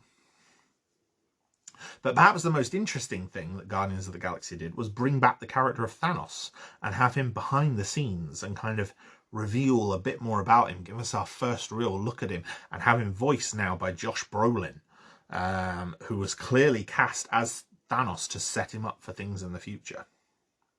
So again, that's very interesting. But this is where we get to the more interesting behind the scenes stuff. This is all sort of 2014. Around the time this was happening behind the scenes, obviously DC was doing its own stuff. DC did their big announcement in 2014 where they announced their full slate, which I talked about in the last episode, where they revealed they were going to be doing 2 films a year, etc. So early 2015, Marvel did their own announcement. At this point, Marvel had 2 films upcoming that everyone knew about. There was Avengers Age of Ultron, which takes its title from a comic book story. The comic book story involving time travel and robots evading from the future. If you've seen the movie, it has nothing to do with that. It was more taking the title, which is something I'll come back to when I discuss a future movie in this list. It was a mixed bag, that film. I'll go into it in more depth. The other film was Ant-Man. Ant-Man was originally pitched by Edgar Wright. It had been in development limbo for a while. It was definitely being developed and worked on with Marvel, off the back of the first Iron Man movie. Everyone kind of expected Ant-Man to appear before Avengers, but obviously it didn't. So then people were expecting it to appear quite early on, but it didn't. Eventually, Edgar Wright left Marvel over creative differences, and it's presumed that those creative differences had to do with the Marvel group that I mentioned earlier, the people like Mark Millar, and the suggestion of where they wanted to take the character. And it's a shame because Edgar Wright, I think, is a very good filmmaker. He's responsible for Shaun of the Dead, Hot Fuzz, World's End, Baby Driver, some very, very visually unique films. And most of his script probably still survives into the actual Ant-Man that was released. And it's, you know, if you're familiar with Edgar Wright's work, you can definitely see bits of his script there, and it's very, very good. And there was test footage that was released of Ant-Man, which was one thing that helped get it made, get the fan base on board. And it was definitely interesting. I thought it would have been really cool. So it was an interesting thing, but the fact that Edgar Wright had left, he was replaced with Peyton Reed. I don't know much about Peyton Reed as a director. I don't know much about his history, but the movie that was released eventually was very competently made. Starred Paul Rudd, who is just generally well liked in Hollywood from what I can tell. He just seems to be a nice guy that no one really seems to have a bad word against. And he's kind of that guy from That Thing that you know. You know, he's had a career going back to like Clueless in the 90s, but he was in Friends, he was in a few Will Ferrell movies, he's been in all sorts of things. Lots of comedy stuff. Very good. But yeah, early 2015, before the release of Age of Ultron, Marvel announced their Phase 3 schedule. And they did a big announcement for it. And this big announcement was them saying, we are doing Phase 3, this is the next set of movies we're going to do, this is where it's all going. And they announced Thor Ragnarok, Doctor Strange, Captain Marvel, Black Panther. The character of Black Panther was going to appear in Captain America. It was originally called Captain America and the Secret Serpent Society. Before, at the end of the presentation, they revealed that no, it's actually going to be called Civil War. And they introduced the actor Chadwick Boseman on stage as Black Panther alongside Robert Downey Jr. and Chris Evans. It was a very, very big event. And they revealed a trailer of Thanos holding the Infinity Gauntlet, revealing that we would be getting Avengers Infinity War Part 1 and Part 2. Very, very, very cool. There was also going to be an Inhumans movie, which is so far the only officially announced Marvel Studios movie that was never made. I'll come into that a bit more in a bit.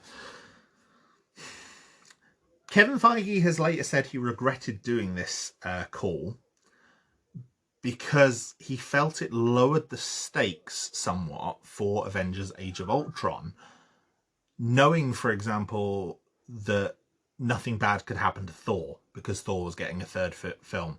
Nothing bad could happen to Captain America or Iron Man because they were both going to be in the third Captain America film. And I kind of see where he was coming with that. And I think that's a very interesting point. And I think that's why, since Marvel has definitely played things a lot closer to the chest. Most of their announcements for the current phase, Phase 4, didn't come out until after the final film, the final Avengers film. Purely for this reason. Obviously there was news reports and speculation of this is filming, but none of it was confirmed in any way by Marvel. And probably for this exact reason. So, there was more behind the scenes stuff at the time. Obviously, there was the clash between Edgar Wright and the Marvel Group. There were also continued clashes between Kevin Feige and Ike Perlmutter. Apparently, the Inhumans movie was Ike Perlmutter's idea. Ike Perlmutter was annoyed by the fact that characters like the X-Men, the Fantastic Four, were owned, in terms of their movie rights, by other studios. Now, Fantastic Four was working towards a new reboot at this point, which was the Fantastic Four movie that released in 2015. Very critically panned. And X-Men had seen a bit of a franchise revival since X-Men First Class. X-Men Days of Future Past, which had united the prequel X-Men cast and the modern X-Men cast had launched in 2014 and been quite well loved. So X-Men was gearing up for a new trilogy as well. There was also a Wolverine movie that had been out, I think 2013, 2014, as a prequel to Days of Future Past. And so obviously one of the ways that Ike Perlmutter saw to counter the rise of the X-Men and how prominent mutants were was to replace them in the film universe with the Inhumans. And to accomplish this, there was this huge boom in the comics of diminishing mutant characters and forcing Inhuman characters. They came up with a way of creating new Inhumans in a similar way to how mutants are created, which is they're just born with their powers. Some of these characters that were introduced were more successful than others. For example, there's a character called Miss Marvel, Kamala Khan. She's one of the first Pakistani American teenage characters. She's very popular in the comics, very, very popular in further media. Like she's appeared in cartoon series. She's appeared in the Avengers game by Square Enix that released last year. And yeah, she's an Inhuman character. Parts of this Inhuman story were adapted for the Avengers game by Square Enix. There was elements of it in current seasons of Agents of S.H.I.E.L.D. setting up the idea of what the Inhumans would be. One of the main characters in that actually was revealed to be an Inhuman herself. The character of Daisy Johnson, or Quake. So the Inhumans were being forced as like a mutant replacement. Apparently, Kevin Feige had no interest in making the Inhumans movie. It was entirely an idea coming from Ike Perlmutter. Black Panther and Captain Marvel were movies featuring characters that Kevin Feige wanted to make. As well as Shang-Chi, who, as I mentioned before, was one of the 10 properties auctioned by Marvel with the investor to secure the investment. Who had not had his movie at this point. You know, we were 10 films into the Marvel Cinematic Universe and Shang-Chi was still yet to appear. So, what eventually happened, and this was revealed much later, I think towards the end of 2015, this was all revealed. Disney stepped in because the tension between Ike Perlmutter and Kevin Feige was creating the wrong headlines. But not only was it creating the wrong headlines, it was impacting the movies. It was impacting the movies in terms of their reception. And obviously that affects money. You know, so Disney separated Marvel Studios from the rest of Marvel Comics. And Kevin Feige and Marvel Studios moved to be closer to Disney, to work more hand in hand with them, away from Ike Perlmutter's oversight. I think the Marvel group, including people like Mark Millar, was also removed to change tone and direction. And as a result, Inhumans was scrapped as a film. Marvel Television, which Ike Perlmutter still oversaw, took on Inhumans and did their own thing with it, which I'll discuss when I do that episode.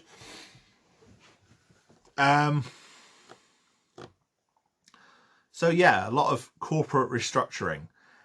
Like I said before, it was revealed that Ike Perlmutter apparently didn't want movies with... He wasn't willing to take a chance on movies with black and female leads, which is one reason why Black Panther and Captain Marvel were expected so late in the schedule. But obviously, since they'd been announced, there was a lot of hype for those films. Joss Whedon was also another one of the directors who had spoken out against the Marvel group and Ike Perlmutter while making Age of Ultron. There'd been a lot of contention over one of the films that he wanted to keep in, one of the scenes that he wanted to keep in the film, which was the farmhouse scene. he'd been told that he would lose it, like the Marvel group would remove that scene if he removed another scene involving Thor, which was more of a setup for Thor Ragnarok. So as a result, Joss Whedon eventually relented and kind of kept both scenes and just trimmed the Thor scene down a little bit. Despite the fact that a lot of audiences did respond to it negatively in a way of, well, this is clearly set up for something else. Although I do still think that scene with Thor in the movie as it's presented does still play a role in that film, in terms of it is what prompts Thor to awaken the character of the Vision, who ends up becoming the Avengers' main weapon against Ultron. So it does play a role in that movie, but I'm more grateful that the farm scene is in there, because it gives the much needed character development to a lot of the team members, especially Hawkeye, who is a character in the original Avengers who was somewhat neglected in the other movies, only really appearing at this point in a small cameo in Thor and the previous Avengers movie. So, Avengers Age of Ultron released. I think it was Joss Whedon stepping away after Age of Ultron, which is what prompted Disney to get involved and say, right, there's too many issues here. Kevin Feige knows what he's doing. Let him do it. Which is what they did. And it was definitely something that I think was borne out by what came next. I'm going to add, before I get too in-depth on Marvel's Phase 3, I do want to add that the Marvel Cinematic Universe as it was at this point, while Phase 2 was a bit more troubled and a bit more problematic than Phase 1 had been, the movies were generally being much better received. Age of Ultron, I don't think, was critically as well loved as Avengers, and it definitely didn't make as much money, but it was by no means hated. It made a significant portion of money. It was generally pretty well liked. I think people just were a bit underwhelmed by it. The villains' performances were getting better. This was something that Marvel had been more openly mocked for earlier on, but yeah, the villains of the Winter Soldier especially were generally very well liked. Obviously with the Mandarin twist, which again was a Marmite thing. You either love it or you hate it, or you're just generally ambivalent about it. And Ultron was definitely one of the more popular antagonists at this point, even if not considered one of the best. Yellow Jacket in Ant-Man is not great. Ronan in Guardians of the Galaxy is not necessarily great, but I think the rest of Guardians of the Galaxy does kind of make up for that. But there was a definite trend that Marvel seemed to be learning from their mistakes, and they were aware of where maybe they'd misstepped in the past, and there was definitely a course being made to correct it. And this is even without anything that was going on behind the scenes. But what had really impacted Hollywood was the idea of this connected, shared universe. Like I said in my previous episode, where I was discussing this, the DC cinematic and extended universe, what Marvel was doing prompted people to want that. The Marvel Cinematic Universe at this point was, these movies were all making roughly $800 million worldwide. It was already sitting on several $billion. Disney purchased Marvel Comics knowing that they'd get Marvel Studios, when these films were already generating hype, but before the first Avengers film had launched. So people wanted this. Now, the idea of a film franchise is nothing new. But film franchises tend to be a single film with sequels. The Marvel Cinematic Universe is several film series, each with their own sequels, but other connected movies that all build on top of each other. It's a network of franchises at the same time, which is another reason I think why they're able to get away with so many movies at once. It's like, yes, it's an ongoing narrative between all of the films, but you don't have to watch all of the films. If you're interested, like I said in my first episode, if you're interested in Captain America, just watch films with Captain America. You don't need to watch the rest. You know, you might want to you might want to watch Iron Man after you see Iron Man and Avengers and Civil War, but you can just watch the Captain America movies. And I think that's really interesting. And put them in a very unique space. Now, obviously, DC was the strongest contender, but there were other failed cinematic universes, some of which are quite widely derided now. One of the more prominent failures was Universal's Dark Universe, which was going to feature a lot of the Universal monsters reimagined. The only film I think that was released for that was The Mummy, starring Tom Cruise. But they did cast a lot of big name actors as newer versions of Universal monsters. They were going to do the Wolfman, they were going to do the Bride of Frankenstein, they were going to do Dracula, they were going to do the Mummy, they were going to do Jekyll and Hyde, and they all had big names attached. I think Angelina Jolie was going to be Bride of Frankenstein. I think Russell Crowe was cast as Dr. Jekyll.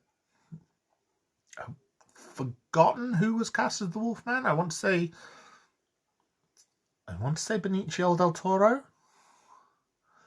but I'm not sure if that was because he was actually in a Wolfman movie years before.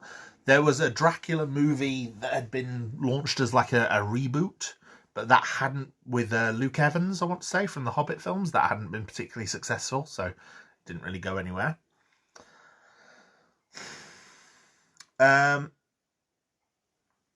Obviously, other film properties that had been successful tried to capitalize on other things connected to them. Warner Brothers had obviously had a successful run in the 2000s with the Harry Potter films.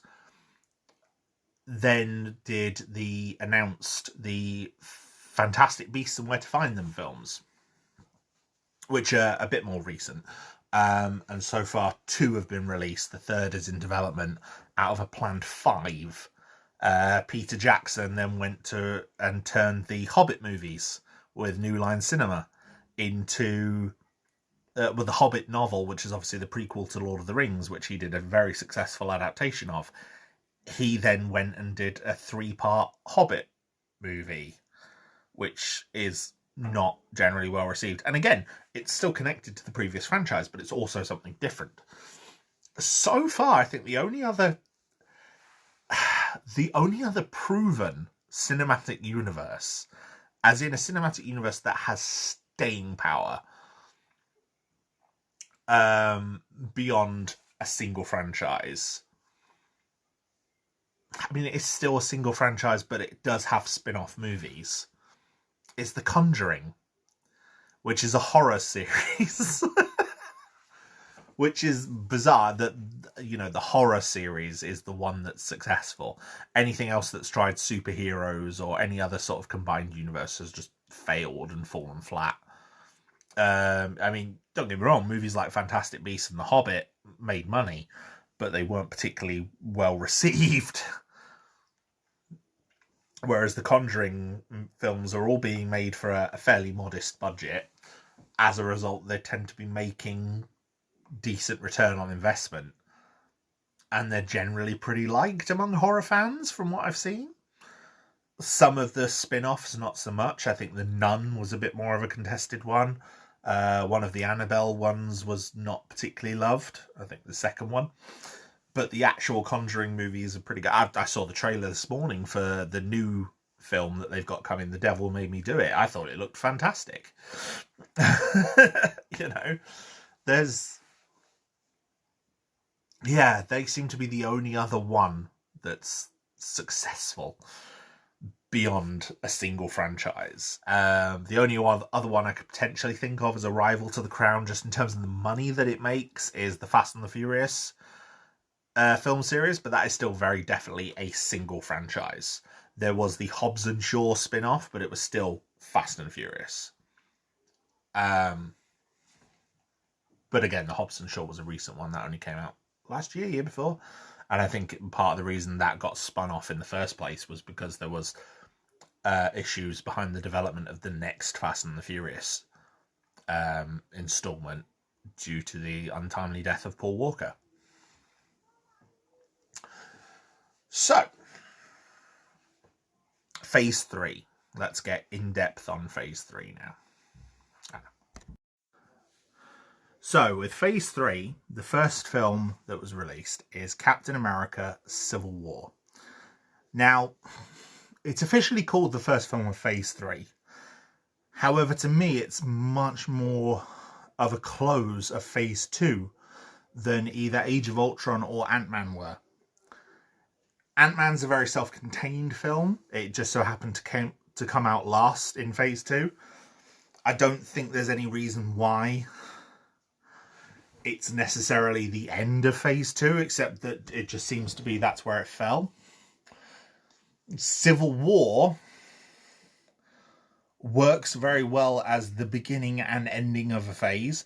Very definitely an ending to Phase 2, but it also introduces a lot of new elements. Now, it's still ostensibly a Captain America movie. However, there are, I want to say, 12 main Avengers or main superhero characters in the story, as well as the other characters that are in the story. Some of which had appeared in previous movies. There was Falcon, War Machine, Iron Man, Black Widow, Hawkeye, Scarlet Witch. Well, not called Scarlet Witch at this point. That comes later. But yeah, Wanda and a few others that had all been in previous movies. But there were two very, very big new introductions. I think the only Avengers that are really missing from this one to make it a full Avengers movie are Hulk and Thor, both of which are missing since Age of Ultron. Now, Civil War very, very definitely takes place as a sequel to Age of Ultron.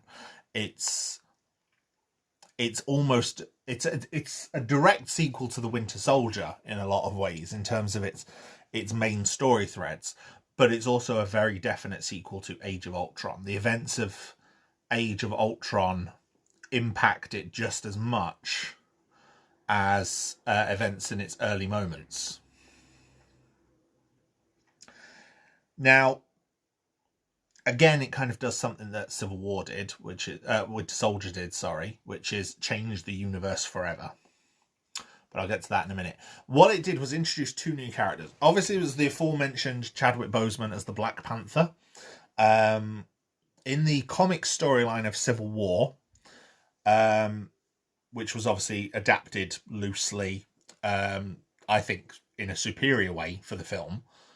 Some people might disagree with me. Again, the comic was written by Mark Millar, who, again, I'm not a huge fan of his characterization of these characters. But anyway, the concept of Civil War as a story, both in the film and the comic series, was there's an inciting event caused by superheroes where people die, and it's a tragedy. So the government decides to step in and create an act governing how superheroes work and respond. Captain America opposes it Iron Man supports it. Now, in the comics, the characters felt like they were being written in a certain way to appeal to those two sides. In the films, up until now, you wouldn't have expected Iron Man to side with the government, and you wouldn't have expected Captain America to oppose them. However, I think this film, in terms of what it builds on, does a very, very good job of explaining why they take the sides they do. And I also think, unlike the comic event, where some tie-ins revealed that Iron Man was not particularly great, in this, neither side particularly comes off great. Neither side, neither Cap nor Iron Man have a clear conscience at the end of this. They're both in the wrong, but they're also both in the right for certain things. And I don't really want to spoil anything for anyone who hasn't seen it. Obviously, a lot of people have seen it. It's one of the biggest movies of all time. But still. And obviously, it made significantly more money than Winter Soldier. It did better than Age of Ultron as well, I believe. It's a very, very good film. It features, again, some absolutely intense comic book action sequences. There's a battle at an airport in the middle of the movie that lasts for a good 20 minutes. And it's pretty much 20 minutes of solid action with characters using superpowers against each other, and it's phenomenal to watch. Like I said, you're in a child. There's a happy dance while you watch it, especially if you're connected to these characters. It's just a pure dopamine rush of just like, this is amazing.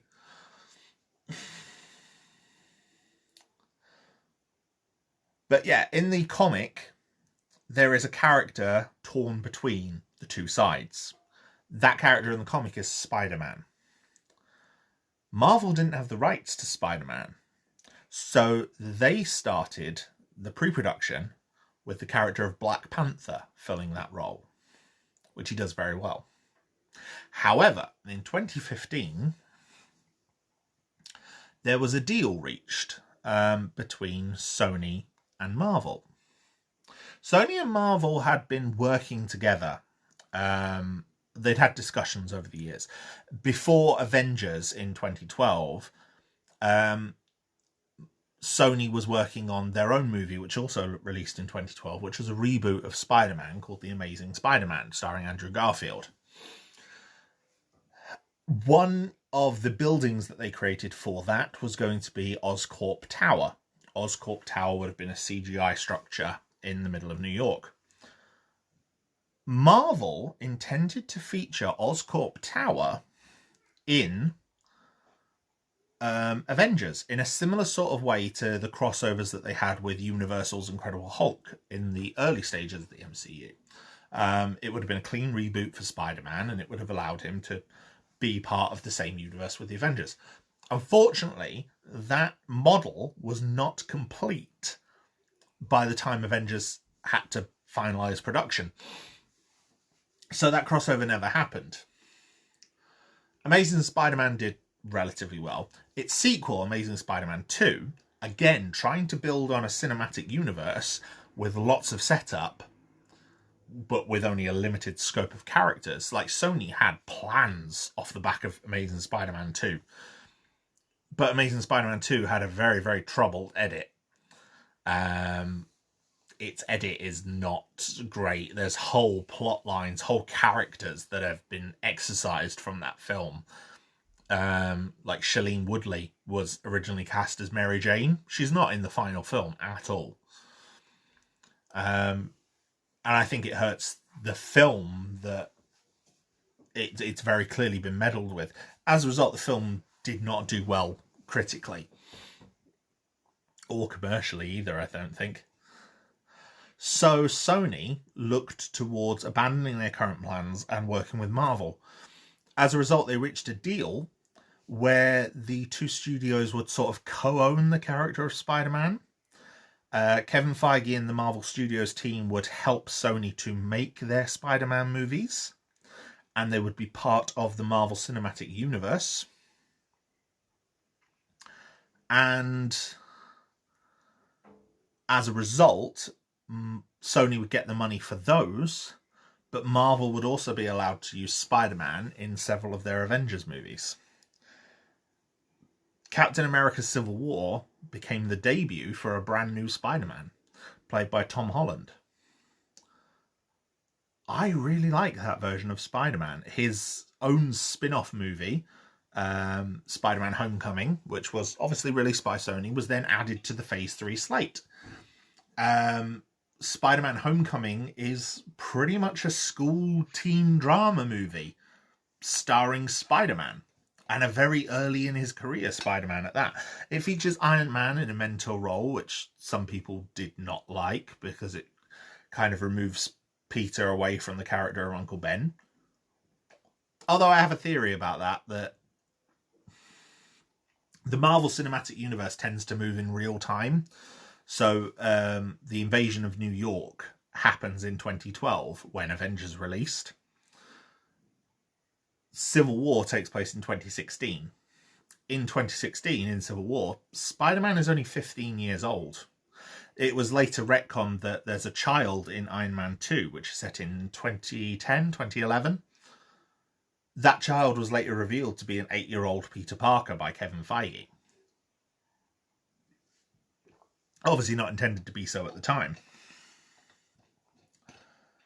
As a result of that, Peter Parker is a character who grew up not as one of the first superheroes, but in a world with heroes. So having him learn from a character like Iron Man makes a bit more sense than learning from a character like Uncle Ben. For all we know, Uncle Ben perhaps died in the Battle of New York. We don't need the quite so drastic lesson of responsibility, because we don't need to know the exact circumstances behind Uncle Ben's death. Uncle Ben so far has not been featured in these new Spider-Man MCU movies. For better or worse, like I said, I have my own headcanon, my own theories about it, as to what possibly happened to him. I think him dying in the Battle of New York is probably quite likely. But yeah, anyway. So Spider-Man was introduced, and he doesn't have the same role he does in the comic Civil War. The comic Civil War also resulted in a period where Captain America died, so people were expecting that to happen. It doesn't. I don't think it ever was going to be fair. People were saying, oh, it happened in the comics. It didn't. It happened after the Civil War comics, as part of a Captain America story, not part of a Civil War story. Anyway, that's neither here nor there. Civil War was a good film. It laid a lot of groundwork for the upcoming phase. However, the next few films that were released didn't necessarily deal with the immediate aftermath. The next few films that were released were in late 2016, you got Doctor Strange, which was the origin of the magical character Doctor Strange. And it's very exposition heavy. Introduces a lot of wild new concepts to the universe. In kind of what I was saying earlier about telling a simple story with extraordinary people, I think is the best way to describe it. It's Guardians of the Galaxy is very similar. Tell a simple story. It's a simple story, simple plot that we can all follow, but with wild, bizarre things going on and characters involved. So, the characters use magic, but the plot is stop the bad guy before the bad guy uses the wrong magic and destroys the world. It's an interesting movie. Benedict Cumberbatch, I think, is a pretty good Doctor Strange. He was obviously coming off the back of Sherlock at the BBC. I wasn't a huge fan of Sherlock at the time. I've seen most of it since. since it aired. It's not bad, but yeah, I think Benedict Cumberbatch has done far better roles, and I think Doctor Strange is one of his better ones. I find him much better as that character. Yeah, that's of these origin stories that Marvel have done, that have followed a similar formula, by which I mean Iron Man, Ant-Man, Doctor Strange. You know, character gets debuts, fights, goes through some trauma, fights an evil version with powers very similar to them. I think of those three, Doctor Strange is definitely one of the better ones, definitely one of the more visually interesting, and it's got a lot more character pathos. But it's still not great. I think I'd rather rewatch Ant-Man overall than rewatch Doctor Strange, to be honest. But it's still a decent movie. But the thing is, it's separated from the events of Civil War.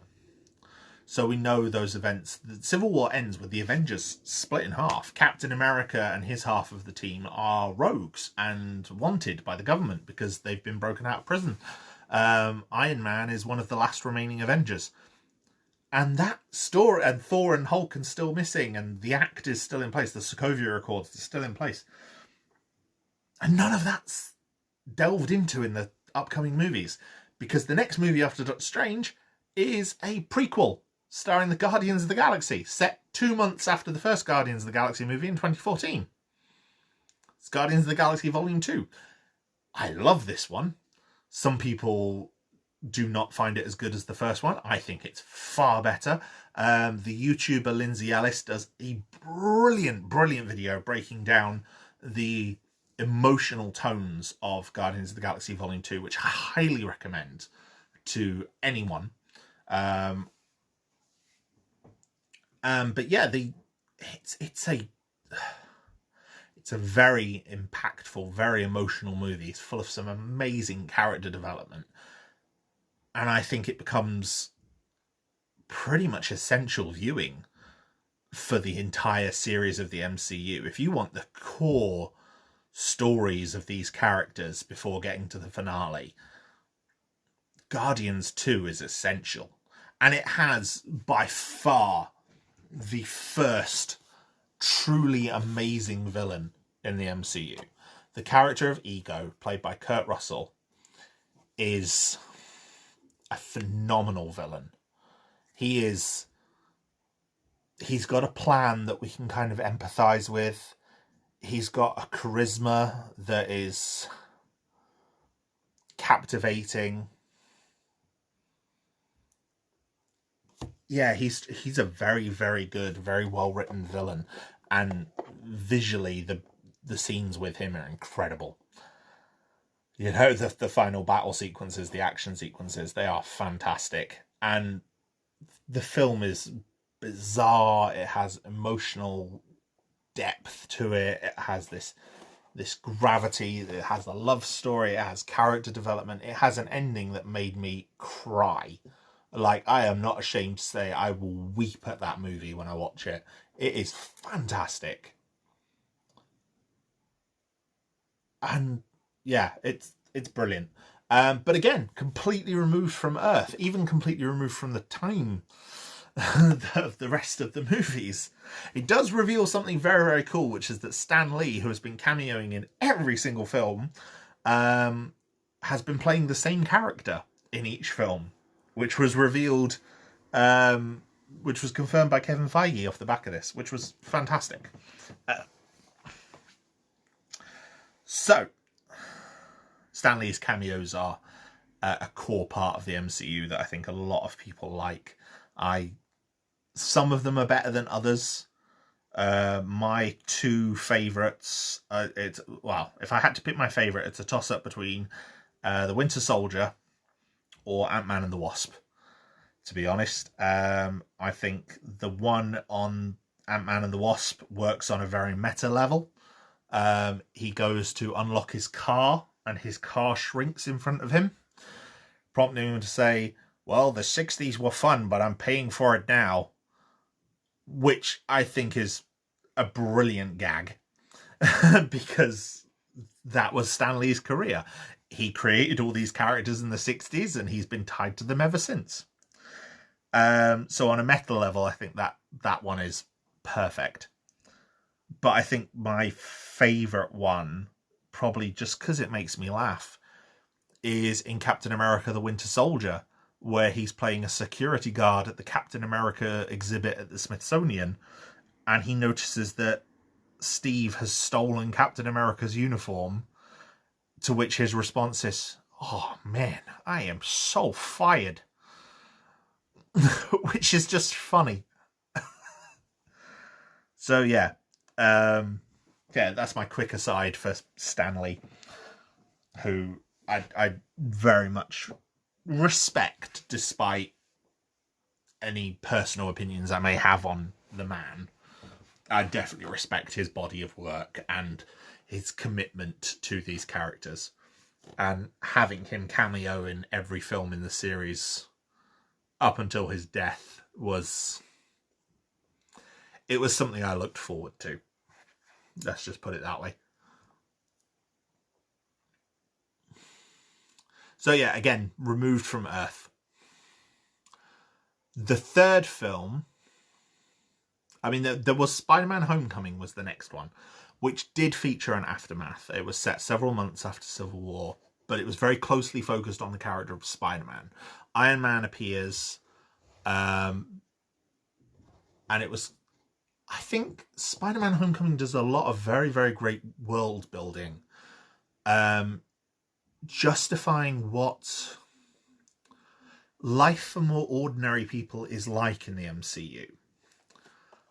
And I think it's a world building that we don't see in a lot of the other movies. And I think it's something that we were able to do because of how far we are in this cinematic universe. Like, the teenagers at one point are playing a game of Shag, Marry, Kill with the Avengers, which is a really interesting idea. Or it's like there's tapes, like tapes played at the school featuring Captain America. And it's like, yeah, these heroes have had an impact on this world. This is a world that has been changed by having heroes in it. None of the other films have ever really delved into that to this level. I don't think even many other superhero films have delved into it in this level. Maybe Zack Snyder's Justice League, to an extent. Or Aquaman. But that's about it, and both of those came out afterwards. Well, yeah, afterwards. I also like that there was the acknowledgement, reflecting back earlier on, there was an acknowledgement in Civil War of the casualties of superhero films in Civil War. Because again, comic book films had been known for their spectacular action sequences, but the action sequences obviously involve a large amount of collateral damage between these giant gods among men fighting incredible battles with lasers and hammers and lightning and superpowers and super strength. So the confirmation that yes, people died in those other films while you were cheering the Avengers for kicking ass. It's like, no, people died there. That was bad. That was another nice touch. And I think these are the liberties that Marvel had proven that they could take at this point. They had a very strong track record. I mean, all of these films were doing brilliantly at the box office. I don't think Marvel has had a poor performing film since Winter Soldier. Definitely since Age of Ultron. Since Civil War, definitely, they've all made consistently well over $800 million worldwide. These are popular films. These films, as I said in previous episodes, they've captured the zeitgeist. They've captured people's attention. The Marvel Cinematic Universe is not just one of the most watched franchises, it's one of the most talked about franchises. Every single thing creates clicks on news sites, whether it's rumor, whether it's fact, whether it's a casting announcement, even a casting announcement where we don't know who the character is playing yet. Because there's these wealth of comics and backstory, people will obsess over the little tiny details, and it's like, oh, this actor's apparently met with Marvel. That's a common thing. Actors meet with studios all the time. Directors meet with studios all the time. Doesn't necessarily mean they're working on projects together. It just means maybe they're considering projects in the future. But people will comment and go, oh, did you hear that this John Krasinski has met with Marvel Studios? Could he be playing Captain America or Reed Richards or the US Agent in an upcoming feature film?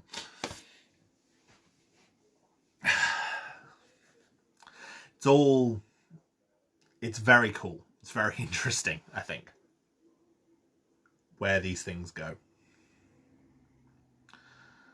But yeah, the third film for 2017 with the Sony deal was the first year to have 3 films at once, with Guardians, Spider-Man, and Thor Ragnarok. Thor Ragnarok was a very, very different take. As I said, Thor: The Dark World, I went into depth on it earlier, was not well received. It was problematic behind the scenes. A lot of actors did not want to come back. Then Taika Waititi, a director mainly known for comedy work, he's a New Zealand director, I want to say. He's done some acting roles as well. I'm not sure which of his films had been out by this point. I know he's done What We Do in the Shadows, which is a vampire-based film with Jermaine Clement, which is pretty good from what I've seen of it. And the spin-off series I love, which they are behind.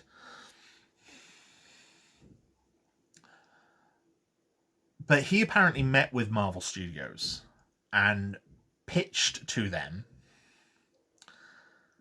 a take on Thor, which would basically be a sci-fi action comedy.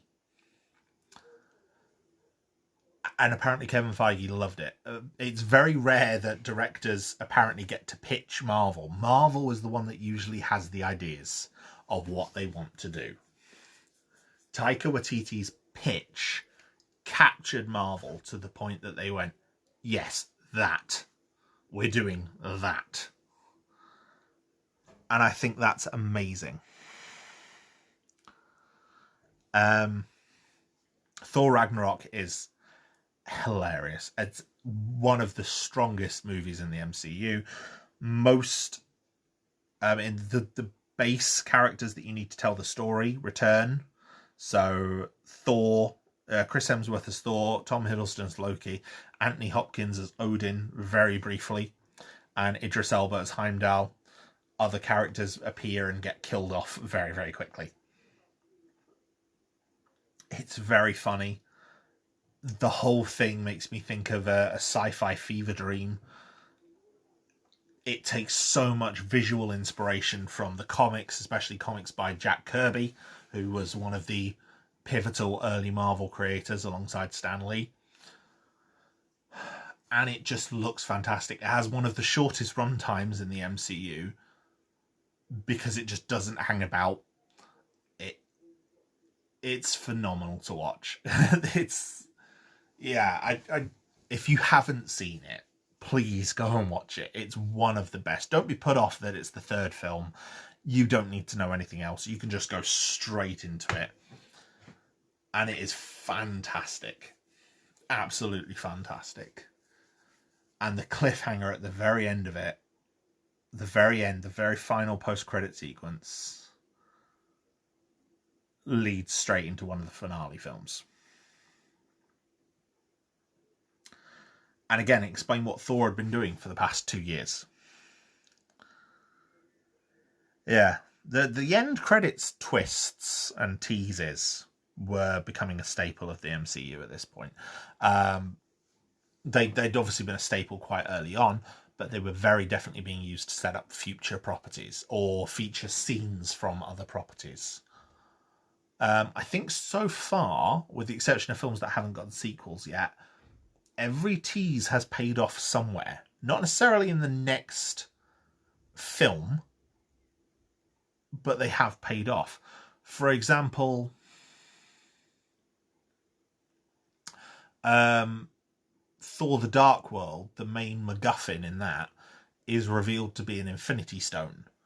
They reveal that the Tesseract is also an Infinity Stone and is on Asgard, so they give the Aether, which is the Infinity Stone from that movie, they give it to a character called the Collector. The Collector then reappears in Guardians of the Galaxy and explains to the audience what the Infinity Stones are. Age of Ultron then reveals the Infinity Stones as well, and reveals that there are actually 4 of them that have been awakened out of 6.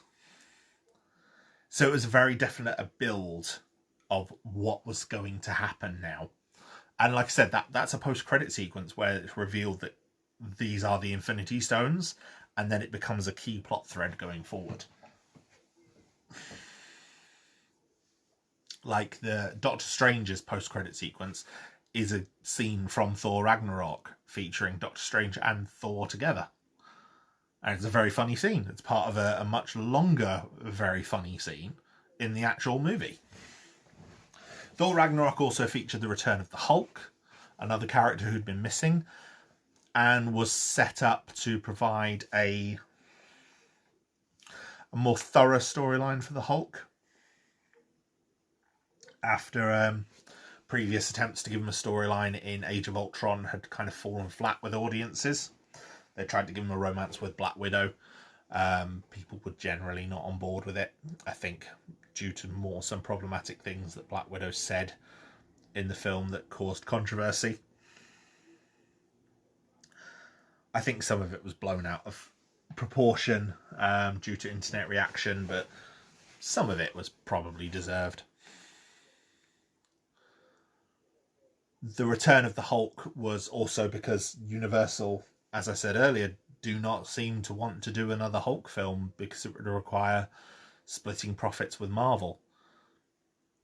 It's their loss more than anything else because Marvel gets the character of the Hulk and has been able to use him to do some brilliant things over the years, like his appearances in Thor Ragnarok. So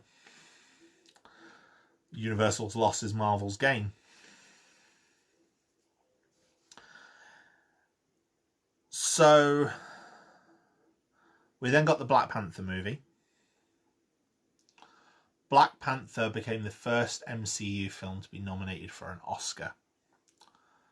It featured, well, for a major Oscar, for a Best Picture Oscar. I think it was even one of the first major comic book movies to be nominated for a Best Picture Oscar. It didn't win, but the nomination is important. Black Panther, I am proud to say, proved Ike Perlmutter completely wrong in that you cannot have a black-led action comic book movie.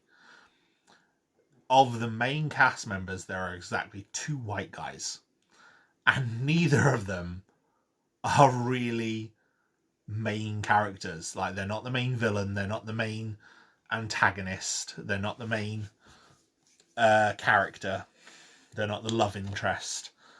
No, it's one side character and one supporting villain. Everyone else is a black actor. And it provides a look at Wakanda, which is a nation from the comics, which is a highly advanced, never conquered African nation kept in secret. So what you end up with is a very Afro-centric sci-fi utopia. And the world building, the visual world building for Wakanda is so impressive. Wakanda looks amazing. And this film captured people's attention and imagination. Now, I'm not black, as you may have been able to tell from my voice or my user image. But even I can understand the impact this had for black people. I have the privilege of never having experienced what black people have and how black characters have been treated in cinema. You know, I get plenty of white protagonists every year. I also define as queer, so I do understand that with how queer characters are treated in cinema. I do completely understand that. That sort of cinematic dereliction of your identity. So for black people, seeing Black Panther get the attention it did, the buzz it did, with a large black cast, a large black crew, I just have to applaud it. That would have been amazing to watch as a black person. I can only imagine it would have been.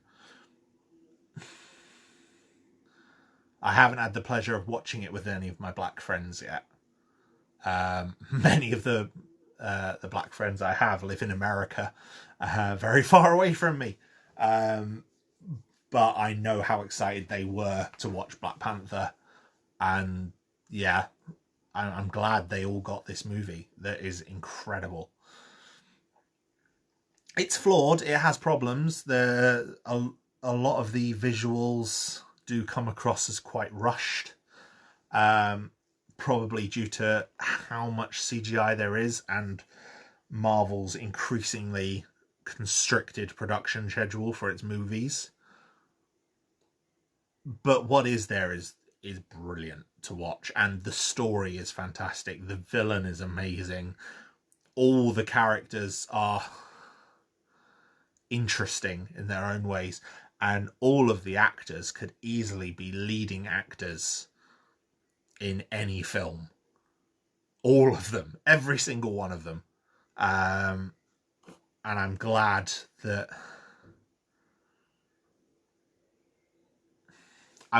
they all got the attention that they did off of this film. One of the actors recently won an Oscar at the current Academy Awards, Daniel Kaluuya, I want to say. I hope I'm saying his name right. He recently won an Oscar. He plays the character of W'Kabi in Black Panther. So yeah, he didn't get his start there. He's been in other things as well, but it's just really interesting seeing that and his career skyrocketing off the back of this film.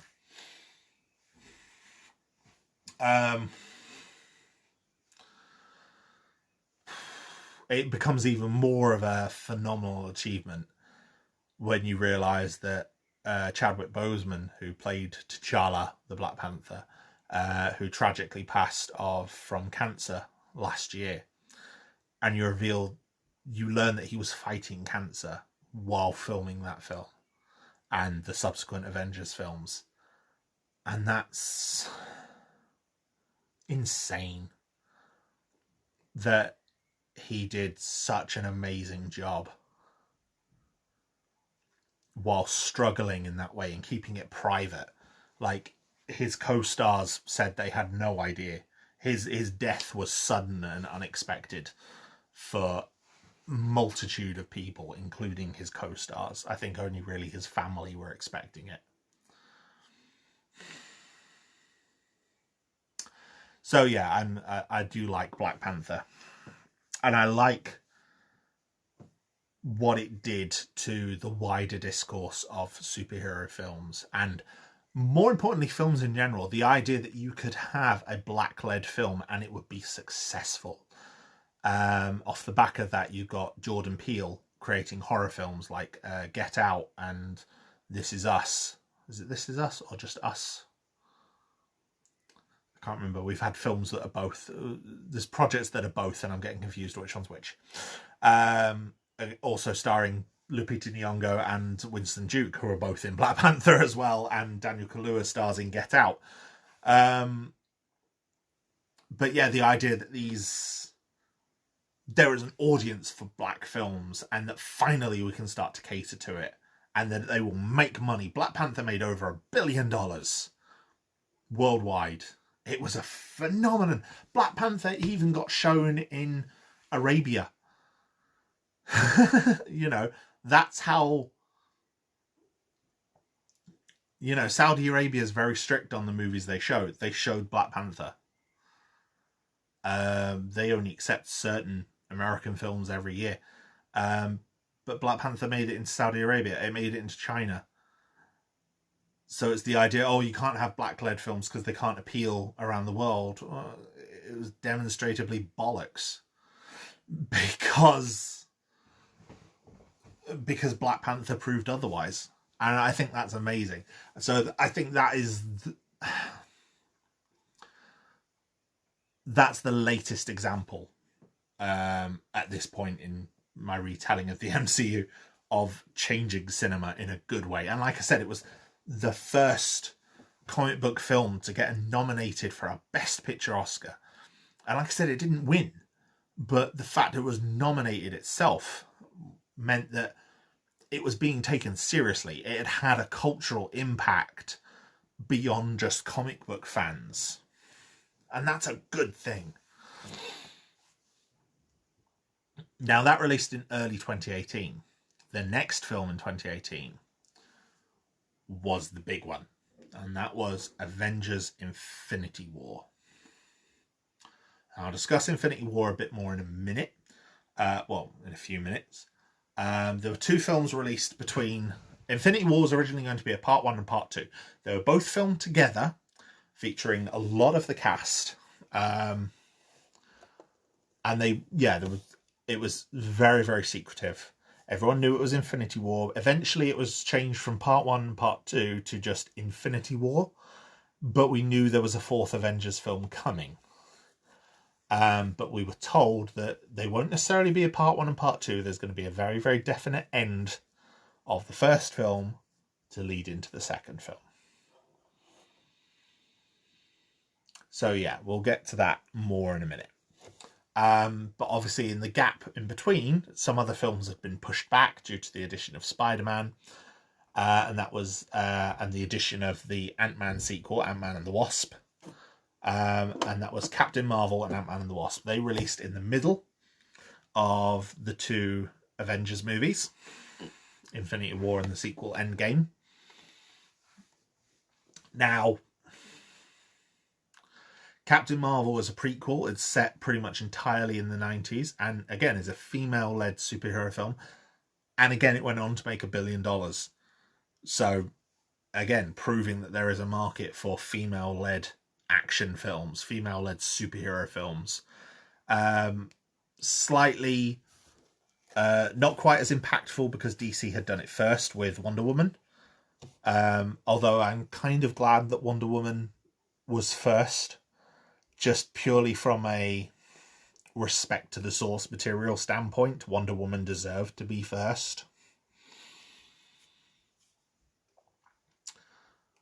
So yeah, it was a good film. It's very formulaic to a certain extent, but has some interesting ideas. It does a very, very good twist for comic book fans in that it features the alien races of the Kree and the Skrull. The Skrull are shapeshifters who in the comics are generally antagonists. Like there is a comic story called Secret Invasion where they infiltrate the superhuman community and S.H.I.E.L.D. and a few other things in secret and are eventually discovered in the aftermath of Civil War. And their discovery is what kind of brings the Avengers together for the first time since Civil War to oppose them. So obviously as soon as the Skrulls were revealed for Captain Marvel, it was thought that Marvel may be heading towards Secret Invasion. Instead, the twist and the switcheroo isn't that Secret Invasion is a thing, rather that the Skrulls are the good guys. The Skrulls are the oppressed minority at the hands of the Kree. They are the refugees, the vulnerable. They're not this giant sprawling space empire. And personally, I think it was a fantastic twist. I was not expecting it as a comic book fan, and I think it worked really, really well. I'm glad they decided to do it. I'm glad they decided to subvert expectations in that way. And I think it worked because of just how much hype these films were generating. Like I said, the internet clicks, the fan theorizing, the news stories, the Easter eggs, all these websites that go, oh, here's the Easter eggs you missed, and here's what this could mean in an upcoming film. All of that was subverted with this scroll twist, and I think it's just chef's kiss. It's fantastic. And I think it proved that Marvel could keep us guessing. It could keep us guessing, which I like. So yeah, Captain Marvel. There was also the Ant-Man and the Wasp sequel that came out first. Ant-Man and the Wasp is fun. It's not quite as fun as the first film. It's quite prominent for keeping its villain alive. Not many of the Marvel films have done that. Zemo in Civil War is one of the few exceptions, and Ghost in Ant-Man and the Wasp. It was speculated that lots of things would be introduced, but none of those things ever really paid off. It's perfectly serviceable. I think it was hurt a little bit purely for releasing after Infinity War. I think if it had released before Infinity War, it would have been better received. I think because because both of these films, Captain Marvel and Ant-Man and the Wasp, had the misfortune of releasing between Infinity War and what would become Avengers Endgame. It was still untitled at the time. Meant that everyone was going into them off of the ending of Infinity War, hoping for clues, hoping for lead-ins to the next thing. And we didn't get it. There's brief scenes in the post-credits that tie in, and that is it.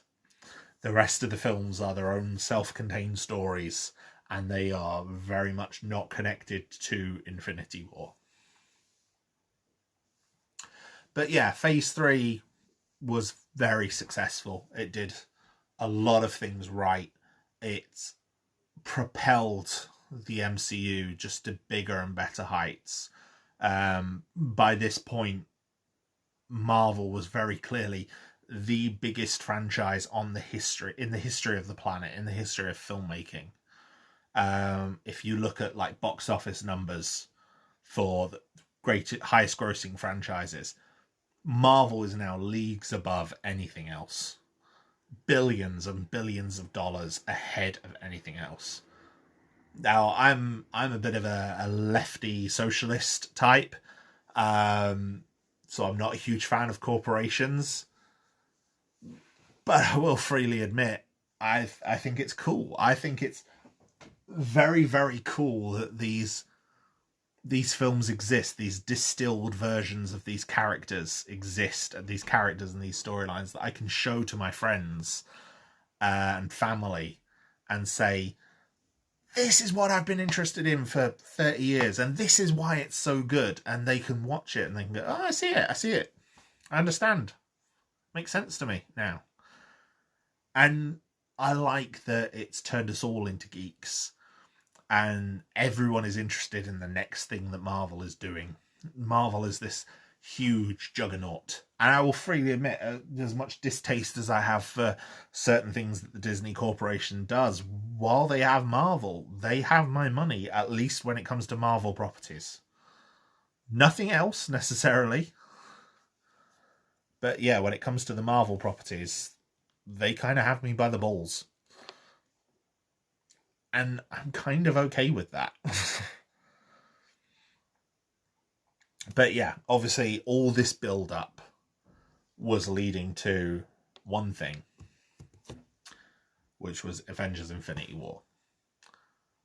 So, how did Infinity War go? Avengers Infinity War released in 2018. May 2018, I want to say. I saw it at a midnight screening.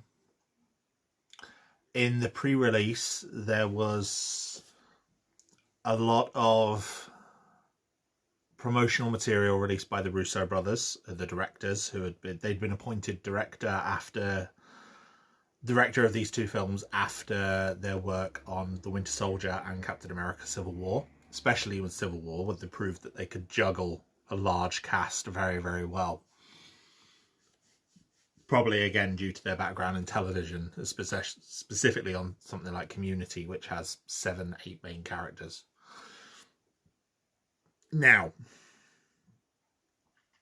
Avengers Infinity War, the pre-release trailers very much suggested that this was going to be it, as it were. This was the final fight between Thanos, and the Avengers and the Guardians of the Galaxy, who would team up to stop him. We were going to see characters interacting in ways that we hadn't before. We were going to see the Guardians of the Galaxy, who up until now had been sequestered in space, teaming up with Avengers characters. There were shots in the trailers of Iron Man and Spider-Man alongside characters like Doctor Strange and Star-Lord. We were going to get a clear aftermath of Civil War, as well as an aftermath of films like Thor Ragnarok. We were going to get more of the Black Panther. It was going to be a big event, probably even bigger in scale and impact than anything that had been in the MCU before, and it was probably going to have an impact on the general public to an extent similar to the original Avengers film. Age of Ultron hadn't had that impact. Infinity War definitely looked like it would. As I said, by this point, Marvel was clearly the biggest franchise in the world, and they'd been on a string of films where it seemed that they could do no wrong. Pretty much every film that they had released, definitely since Civil War, had made a ton of money and was doing really, really well.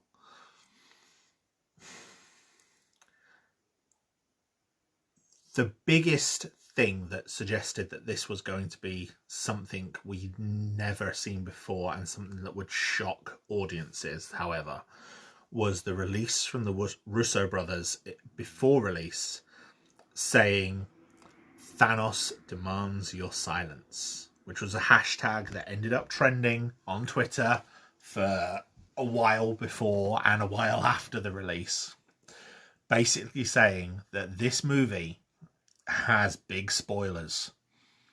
It's you're not going to want to have this movie spoiled for you. You're going to want to see it. You're going to want to experience it properly. And I think that was an amazing thing to do. It told us that there was going to be something in this film that was going to blow our minds as audiences. And I thought that was fantastic. And obviously, comic book fans could guess. As I said, the Infinity Gauntlet story that this was clearly inspired by involves Thanos wiping out half the life in the universe. But that's undone by the end of the story.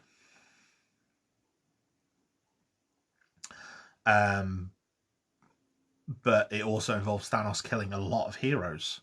So could we potentially see some of our established Avengers die, in this film?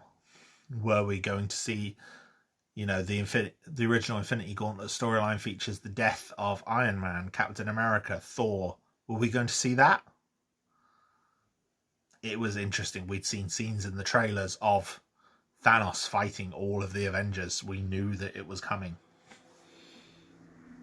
And he'd been built as this terrifying antagonist. So, for this final section discussing Avengers Infinity War and its sequel, obviously I'm going to be going into spoilers. If you haven't seen these films, I really recommend them before you watched it, because I agree with the Thanos demands your silence. I know I've touched on some spoilers for the other films, but I'm going to go in depth with this one because its impact is born from the spoilers. So I can't go in depth without discussing it more. I recommend every movie in the MCU, even the ones that I've not said great things about. I would heartily recommend to get ready for Infinity War if you've not seen a single Marvel Cinematic Universe film. You watch, at the very least, the previous two Avengers films, the previous two Guardians of the Galaxy films, the previous two Captain America films, so Winter Soldier and Civil War, and Thor Ragnarok, and possibly Black Panther. They will probably set you up with everything you need for Infinity War. But yes, I'm going to discuss spoilers now. Infinity War sees Thanos on a quest to gather the 6 Infinity Stones. With these Infinity Stones, he plans to snap his fingers and end the life of half of all life in the universe instantly, painlessly, at random, completely fair. Gamora from the Guardians of the Galaxy, daughter of Thanos, is aware of his plan. She finds out from Thor, who's been attacked from the aftermath of Thor: The Dark World. Thor and Hulk have both been attacked. She finds out what Thanos is doing, and that he already has 2 of the stones after stealing the Tesseract from Loki.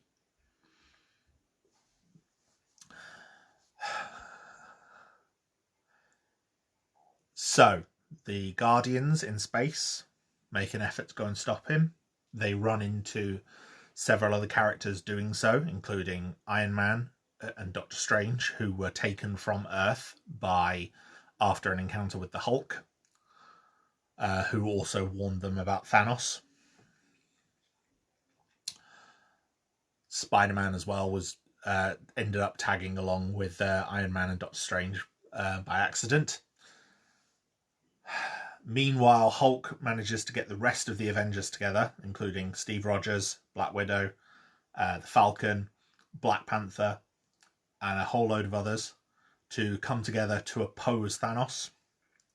Thor leaves the Guardians of the Galaxy to get a weapon. He lost his hammer Mjolnir in Thor Ragnarok, so he decides he needs a newer weapon to kill Thanos, and goes on a quest with Rocket and Raccoon and Groot to do it. Along the way, throughout this film, Loki is killed in the early minutes of the film, as is Heimdall. So obviously 2 of Thor's supporting characters. And Loki being, a villain who had turned anti-hero by this point, he was generally very beloved by the audience. Gamora is then killed by Thanos on the planet Vormir so that he can claim the Soul Stone, because he has to give up something that he loves to take it. So it has to be a sacrifice required to gain the stone. So he kills Gamora to get it. Vision of the Avengers is killed towards the final minutes of the film by Scarlet Witch, Wanda, who is his lover, in an effort to stop Thanos getting his hands on the stone that is embedded in the Vision's head. However, Thanos by this point has the Time Stone from Doctor Strange, rewinds time, kills the Vision to take it anyway. So Vision technically dies twice in this film. Then, despite Thor's best efforts, because he's too busy gloating towards Thanos while trying to strike the killing blow, Thanos is able to snap his fingers with all 6 stones. And it happens. Half of the universe dies. in the final minutes of this film, while Thanos has escaped, the Falcon, Wanda Maximoff, Groot, Star-Lord, Mantis, Drax, Doctor Strange, Spider-Man, probably missing some more. Oh, Black Panther as well. All turn to dust. And Winter Soldier, that was the last one. They all turn to dust, seemingly dead, along with half of the universe. The post-credit scenes confirm that Nick Fury also dies, as does Maria Hill. The remaining Avengers are left shell-shocked as the villain has won. And that's Avengers Infinity War. To say that blew people's minds is an understatement. People knew that these characters weren't necessarily dead. We knew a new Spider-Man film was in production. We knew that a new Guardians of the Galaxy film had been in production. There was some contentious things behind the scenes with James Gunn after he'd been fired by the Disney Corporation after several of his old tweets had resurfaced in an effort by conservatives to remove him from the film after he defended them on Twitter. Twitter politics is a pain in its own arse. So, but yeah, either way, we knew there's a Guardians of the Galaxy 3 planned. Off the success of Black Panther, I don't think anyone expected Black Panther to stay dead. But either way, these characters were now gone, or seemingly gone. And even if those characters hadn't died, characters like Gamora and Loki definitely had. They were gone. Vision was gone. These characters were dead. Now, the Marvel Universe had been accused of not really having consequences for its heroes. In the comic book Civil War, a character called Goliath dies during the events of the story. It was speculated that War Machine would meet a similar fate in Civil War after trailers showed Iron Man cradling his body. In fact, War Machine did not die, but was registered disabled after having his spine broken during a crash landing as a casualty of the Avengers battle. So far, the only Avenger who had died was Wanda's brother Pietro. That was due to Pietro, or Quicksilver, as he's also known, was one of a couple of characters that was co-owned as part of the Fox deal. Marvel had rights to Quicksilver and the Scarlet Witch because they were Avengers characters, but Fox also had rights to them because they were the children of Magneto and had also been linked to the Brotherhood of Mutants and several X-Men teams. As a result, Marvel and Fox both put their own versions of Quicksilver in films at roughly the same time, played by Aaron Taylor-Johnson in the MCU and Evan Peters in the Fox universe in X-Men Days of Future Past. Pietro in the MCU died in Avengers Age of Ultron towards its final moments, whereas Quicksilver in the X-Men universe became quite a beloved fan favourite character due to a particular standout scene in Days of Future Past, which they then did as another similar scene in X-Men Apocalypse, the subsequent film, which released in 2016. But so far, none of the other Avengers had ever died or suffered any other serious consequences. Even supporting characters hadn't really died before Thor Ragnarok. So the demise of several characters in this movie and the apparent death of half the universe was impactful. And Thanos as well was also one of the best defined Marvel villains. Because all the other characters were established, We didn't need, in a similar way to the first Avengers film, Infinity War was able to hit the ground running straight away. And it does. It's very tense. The pace is very relentless. And even Thanos, who we've seen before, we still he still gets he gets elaborated on. He gets a lot more depth given to him here than in any previous film, and it makes him captivating. He is a man on a journey. Symbolically, even at the start of the film, he sheds his armor, his battle armor, in an early scene, and is just a man without his battle armor. He's just a man on a mission, and he fulfills that mission, and it's very, very good, and we can sympathize with him. There was Reddit groups like Thanos was right, or Thanos did nothing wrong, because it's like we saw where Thanos was coming from. We could sympathize with him, which is the perfect villain.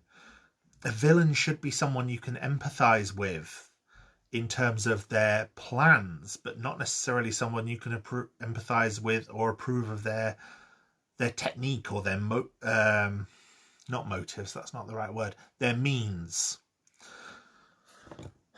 We can sympathize with their motives, with their ambition, but not their means, not the way they try to attain their ambitions. And Thanos is a very, very good example of that. And the impact that he had on the Avengers and on this universe that we'd expected was incredible. It was a water cooler moment. The whole idea of people discussing, did you see what happened in Avengers Infinity War? It was a talking point. And for the most part, obviously there were idiots spoiling it on the internet. I'm going to go into depth in a future podcast about spoilers and spoiler culture. But yeah, it was impactful watching it properly. And like I said, I watched it in a midnight showing a day or two ahead of my American friends, because it released earlier over here. It was absolutely incredible. I didn't speak a word about it to anyone who hadn't seen it. I refused to. I didn't want to spoil the impact of that final film. It was also one of the only MCU films to release without a final... No, it did have a final tease at the very end of the credits, but some of the recent Marvel films had what they called a mid-credit scene. So after the triumphant roll of credits over like an elaborate animated sequence, there was usually a second credit sequence. That wasn't there in this. Instead, the credits were much more somber affair. Nothing dramatically animated, just simply white words on a black background that turned to dust and disappeared in the same way that the characters had. It's a very striking film. The reaction that I had watching it and seeing those characters crumble to dust, it's very hard to put into words just how shocking that was. So, despite the fact that it had lost the Avengers Infinity War Part 1 and Part 2 title, the second film was very clearly going to be a direct sequel to Infinity War. And it was eventually called Avengers Endgame. And it was soon announced to have a 3-hour runtime as well. Now, large runtimes for the Marvel films were not unheard of. Some of them do go over 2 hours. The problem is, the longer, as I said in my previous episode about the Snyderverse, the longer a film is, the less return on investment a studio gets. Because the film can only play a certain amount of times in a day. So by making the movie longer, you can eventually hurt your bottom line. Now, there have been long cinema films before. obviously the most prominent ones in modern history are the Lord of the Rings films. Each of them is well over 3 hours long, especially in their extended versions on home media. And the Hobbit films as well are, again, all roughly 2.5 hours to 3 hours long. But they're very justified in telling a grand story, and I think people were willing to take the risk on that. And obviously it paid off. Those films, the Lord of the Rings films especially, are very beloved and very financially successful. Avengers Infinity War was a good 2 hours 40, I believe. 2 hours 30, 2 hours 40. And it made a lot of money. We made way more than Avengers, the first Avengers did. And I think it even might have made more than Titanic. By this point, a few other films had as well. But it was, again, one of the top grossing films in the world. Now, Endgame was announced to be over 3 hours long. I think it's 3 hours 20, I think it finally runs out at, with credits. That's a long film. And it's released. Now, Avengers Endgame is a strange beast of a film. Act 1, which is over very, very quickly, is the Avengers coming together in the immediate aftermath and taking the fight to Thanos, which they do. Tony Stark is returned home by Captain Marvel after being stranded on a planet in the middle of nowhere, the planet Titan, out in the depths of space and nearly dying, which is a dark beginning straight away. The Avengers then learn where Thanos is, and they take the fight to him. So Nebula, Thor, Rocket Raccoon, Black Widow, Captain America, Captain Marvel, War Machine, and Bruce Banner in a Hulkbuster suit. The final Avengers go and face Thanos. And Thor this time does not hesitate and kills Thanos, because we learn that Thanos has destroyed the Infinity Stones. There is no way of using the Infinity Stones to bring everyone back. Everyone is dead. The Infinity Stones are gone. It cannot be undone. So Thanos is killed, and the Avengers part. Act 2, well, still Act 2-ish. It's a long part of the film. It's is the remainder of the film takes place 5 years afterwards.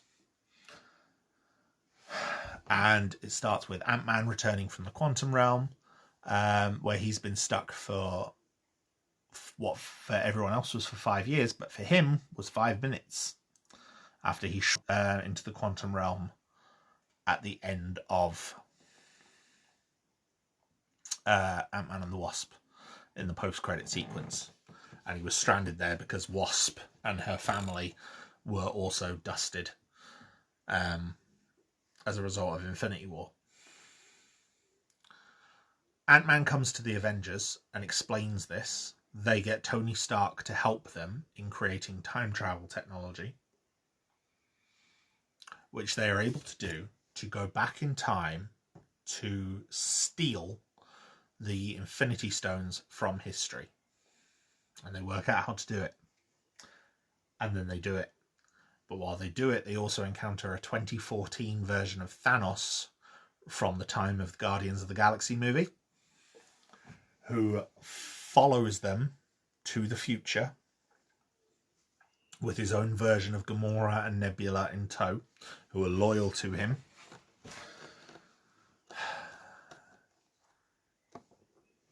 And the Avengers successfully use the Infinity Gauntlet. Hulk uses the Infinity Gauntlet to bring everyone back. And then just as the Avengers are reveling in their victory, their base is destroyed by Thanos' ship, which has come forward through time from 2014.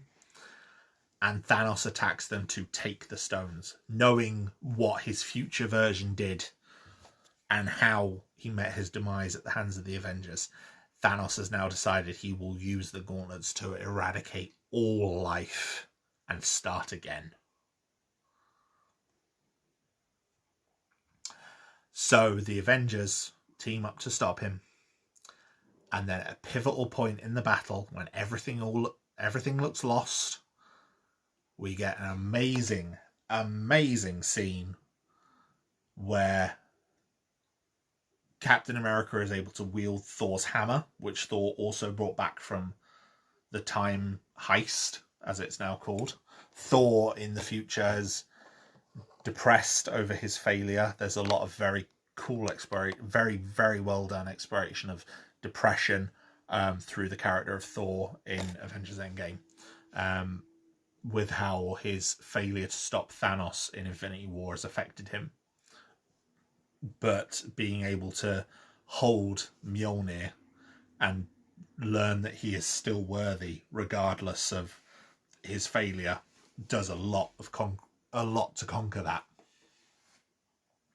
despite how much I dislike some of the fat jokes that are in the movie. So Thor takes the hammer comes to the future with them. Captain America is able to use the hammer against Thanos, but even when all is looking lost, we hear Falcon, and then Doctor Strange's portals appear, and all of our heroes reappear with an army that they have brought with them, an army of wizards, an army of Asgardians, an army of Ravagers from the Guardians of the Galaxy.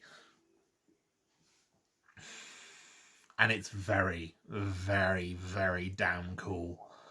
It's one of the most powerful scenes in the entire MCU. The music track for it, called Portals, is just incredible.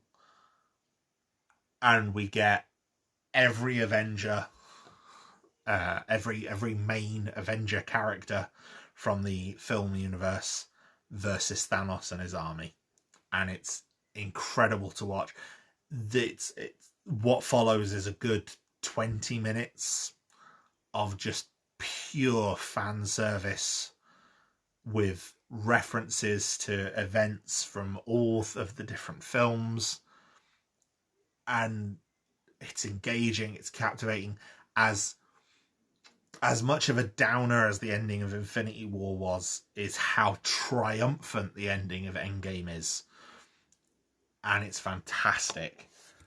And it doesn't come without sacrifice. During Endgame, Black Widow dies to secure the Soul Stone to bring it back from their heist. Iron Man dies to put the world back to normal. And Captain America doesn't die, but has to go back in time to return the stones. So while there, stays in the past and grows old normally, with his partner Peggy from the first Captain America film. And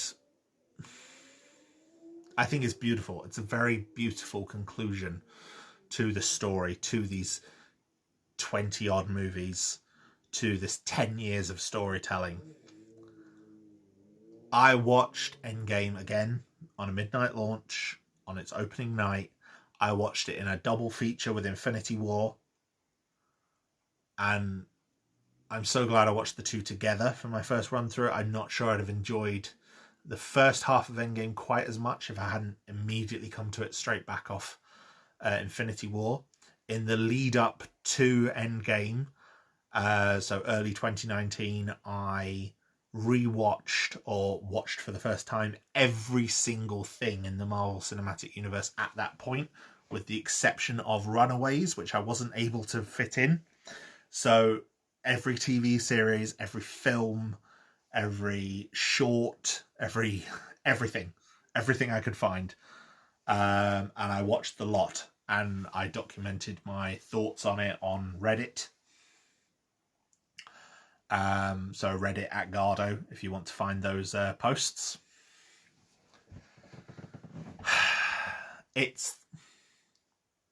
Yes. I really enjoyed Endgame, and I enjoyed how it ended it.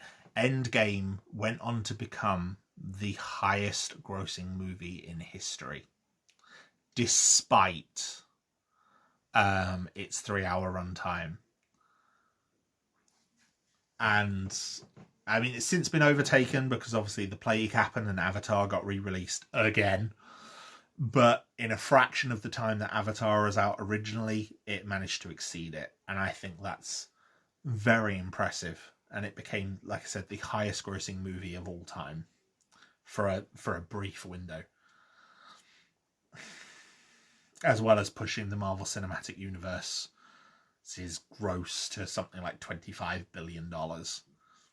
The fact it made over $2 billion on its own, becoming one of only a few films to have ever reached that total, and then went on to become the highest grossing movie ever, is impressive as hell. I really do think it's phenomenally impressive. I think the movie warrants it. I think it's very deserved. I think the reactions it got from fandom were very, very deserved. I think most people generally conclude that of the two, Infinity War is the more engaging movie, but Endgame is a perfect conclusion, while perhaps being a bit slow to start. I think it balances its tone and its themes very, very well, between dealing with the loss of half the universe, the more somber elements of that, while also keeping a more hopeful, optimistic tone and the humour that the Marvel Cinematic Universe has been known for. And I think the scenes of Captain America holding the hammer and the portal sequence will go down as some of the most captivating cinema twists. I remember when I was a kid, well, not when I was a kid, I didn't watch them when I was a child, but when I was younger, seeing clips online of young kids reacting to the revelation in The Empire Strikes Back of Darth Vader being Luke Skywalker's father, and the shock on children's faces when they see that revelation. And when I showed Endgame to my children, the reaction that they had to those scenes, it was more positive, but it was the same. That impact to them is the same as the impact of Empire to kids 40 years ago. And I think that's really cool. And I think that those scenes will go down like that in history. They will be beloved. And I think these films will be beloved. And I think it's definitely proven. Like I said, a movie doesn't become the highest grossing movie in the world just because of comic book fans. It becomes the highest grossing movie in the world because it reached a mass market and people wanted to see it, wanted to end this story. And I think that's a phenomenal thing. So how do you follow Endgame? That's what Disney and Marvel are working on now. Plans have somewhat been scuppered because of the plague that we're currently living through. 2019 also saw the release of Spider-Man Far From Home, the Spider-Man sequel, which served as a sort of epilogue, if you will, like a post-credit scene for the entire MCU. It was very much addressing the death of Iron Man, which again is a big, impactful part of Endgame. And while it was clearly sort of a phase 4, like I said, as an epilogue to what is now called the Infinity Saga of the Marvel Universe, I think it's very good. It suggests a new beginning and tells a whole new story and has a cliffhanger ending all of its own, while also addressing what came before. And the legacy that these characters are going to have. I think it's a perfectly good coda to the series as a whole. 2020 was supposed to see the release of a couple of movies, but obviously they've all been pushed back. The most prominent was going to be Black Widow, which is going to be a prequel featuring the Black Widow character. I'm looking forward to it when it eventually releases. I think it's currently due out in June. After a year or two of waiting, I think a lot of audiences are very hungry for more MCU content. So it'd be interesting to see the numbers that Black Widow does in the box office, although obviously it will still be hampered by the ongoing COVID situation. But it's also coming to Disney Plus's Premier Access. There was also supposed to be another film last year called The Eternals. Eternals has been pushed back. That will be directed by Chloe Zhao, who has just won an Oscar for her work on Nomadland. And again, Chloe Zhao was in, just like Taika Waititi before her, she pitched the idea to Marvel for the Eternals movie. So I think that's very interesting that Marvel is now taking approaches from more auteur filmmakers to do things with its characters in a similar way to how certain celebrities will occasionally write comic books because they pitch a story to the company. J.J. Abrams, for example, recently wrote a Spider-Man story arc with his son in the comics. And obviously people like Kevin Smith have written comics for several years with different companies. So what has Marvel done in the meantime? Marvel has also, as well as its films, which have obviously been pushed back, they've moved other films into production, and they've also been working on television series. These television series are being produced by Marvel Studios itself under Kevin Feige. Marvel Studios and Kevin Feige have now been put in charge of the entirety of Marvel as a company. Like, Marvel Comics is now subsidiary of Marvel Studios. So Kevin Feige is now one of the chief creatives of the entire company of Marvel Comics. That was part of a corporate restructuring that Disney put in place after Avengers Endgame. And I think they were perfectly right to do that with the amount of money it was making in comparison to the small amount of money that's made by comic books. Especially with how poorly received certain comics of the time period in recent years have been from Marvel.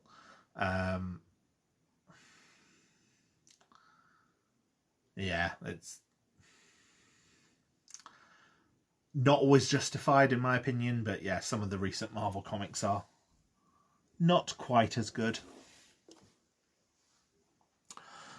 But yeah, as of this point, several things have been announced.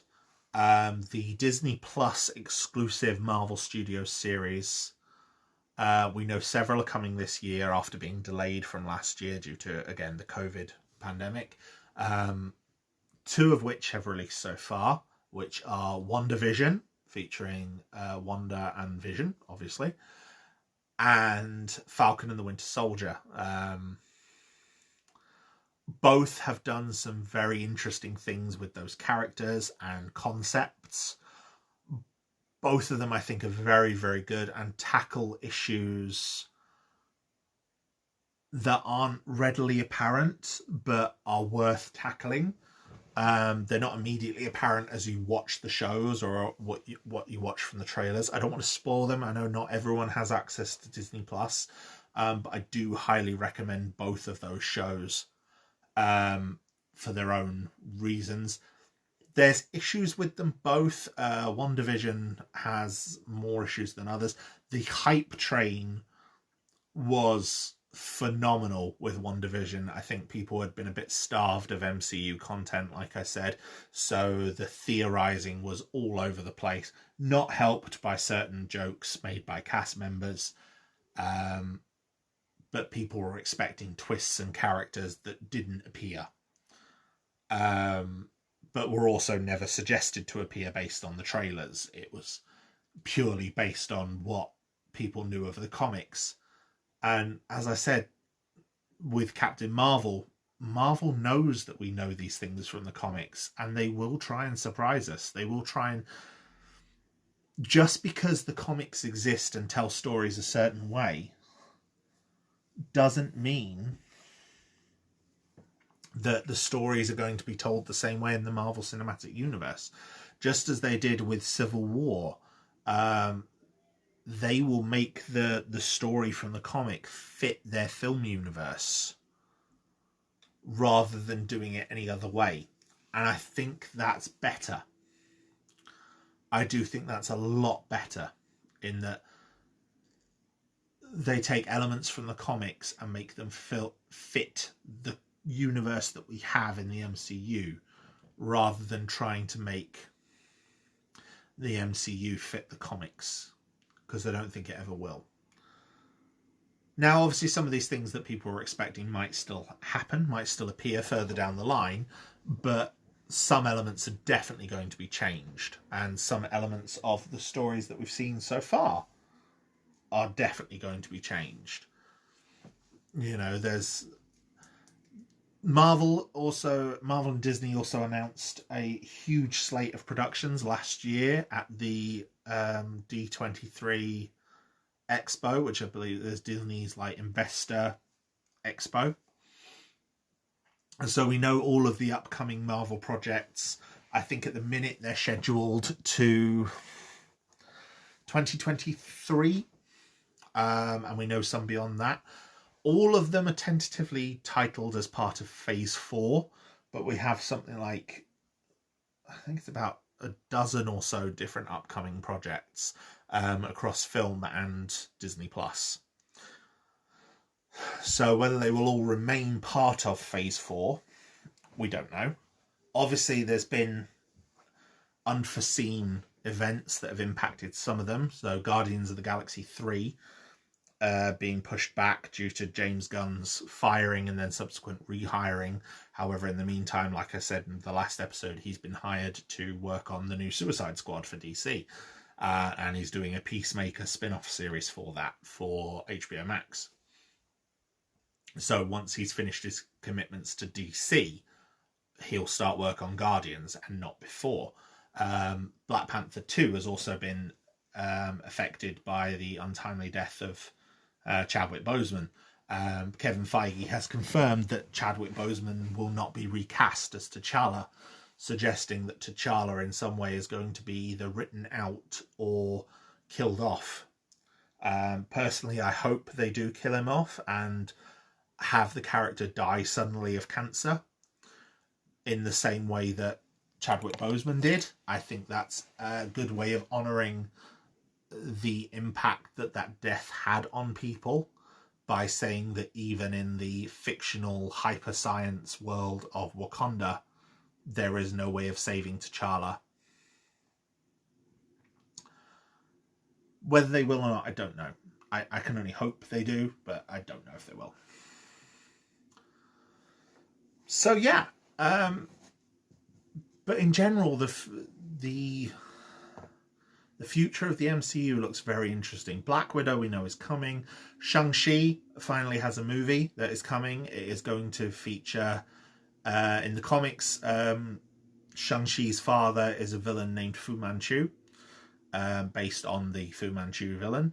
In the film, it's going to be the real Mandarin.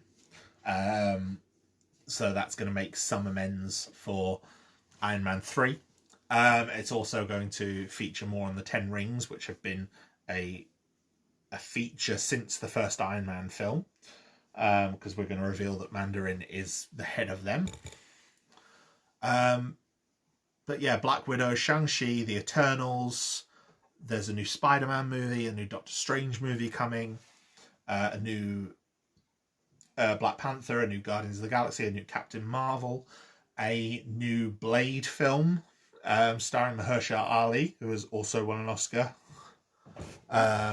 in recent years, and previously played a character on Luke Cage. And then this is addition to all the Disney Plus series. So we've had, like I said, we've had WandaVision and Falcon and the Winter Soldier already. We're getting a What If series, which is looking at like alternate worlds and will feature the last appearance of Chadwick Boseman, who has already recorded his dialogue because it's going to be an animated series. We're going to get a series for Hawkeye, a series for Kamala Khan, Miss Marvel, a series for Loki, a version of Loki who survived from an alternate timeline as part of the time heist in Endgame. We're going to be getting a fourth Thor film. I always have to think about that when I say it, a fourth Thor film, which looks very, very interesting. It was recently announced there's going to be a new Captain America movie. Off the back of Falcon and the Winter Soldier. They've announced a series for Armor Wars starring War Machine. They've announced a series where they're finally going to address the Secret Invasion storyline from the comics. So there's elements coming, and characters that have been so far perhaps underdeveloped are getting a chance to shine. And it's phenomenal. The impact that Marvel still has and the scope that they can tell with these stories. I mean, by killing off certain characters and aging other characters out of the main stories, they're able to do things with the world of the MCU that the comics don't really do. The comics have a relatively static timeline. The films do not. The films are moving relatively in real time. I mean, yes, there was the time jump in Endgame to take us to 2023, and then Spider-Man and Falcon and the Winter Soldier have now confirmed the current year in the MCU is 2024. But that's only 3 years away from where we sit now. And over the past 2 years, we've had nothing release. You know, over the past year, we've had nothing release until now. So,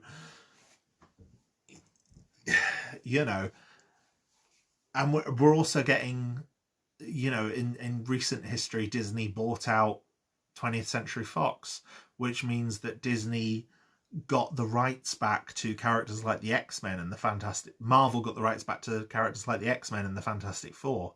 So we're getting films with them coming as well, films and series and all sorts of other things coming with those. The deal between Sony and Marvel was extended again after, you know, reportedly breaking down for a while. But at the same time, Sony is also making their own movies, which are tangentially connected. I mean, there's a rumor that the next Spider-Man movie is going to be a Spider-Verse movie of sorts. There was already an animated Spider-Verse, and there's an upcoming sequel for that. But the rumor is going to be that the next Spider-Man movie will feature Andrew Garfield and Tobey Maguire both reprising their roles as different Spider-Men, as well as Alfred Molina reprising his role as Dr. Octopus, which has been confirmed, although whether he'll be the same Dr. Octopus from Spider-Man 2 has not been confirmed, and Jamie Foxx as a different version of Electro from Amazing Spider-Man 2. There's also a rumour that Willem Dafoe will be returning as the Green Goblin. So there's a lot of potential for the MCU down the line to explore a single universe as it gradually changes, to explore a multiverse of potential and possibility. And I'm very intrigued and very optimistic, and I think I'm not the only one, and I don't think we can expect it any other way, really. I think Marvel is a proven thing. The Marvel Cinematic Universe is going to be around for a while yet. And while it's still successful, while it's still making money, these things are still going to be made. And no one seems to have captured the idea of a cinematic universe or the adaptation from the comic books to the film medium in quite the same way Marvel has. And I think a lot of that is to do with Kevin Feige himself and the direction that he's taken Marvel Studios. The impact they've had on cinema is phenomenal. There is nothing like it. You know, their target audience is everyone. And for the most part, it's working. These films are accessible by pretty much anyone. I think you could sit a whole family with 3-4 different generations in front of a Marvel film, and they're all going to have a good time. You know, whether it's Avengers, whether it's Guardians of the Galaxy, whether it's Iron Man, whether it's the Winter Soldier, whether it's Black Panther, I think they're all going to have a good time watching that film. And I think if the current output is any indication, with Falcon and the Winter Soldier and WandaVision, by broadening their scope to Disney Plus, a more long-form series, they're taking the time to actually say things of consequence as well, which is a direction that I'm perfectly here for, and I hope continues as well. So, yeah, as they used to say in the comic book days, make mine Marvel.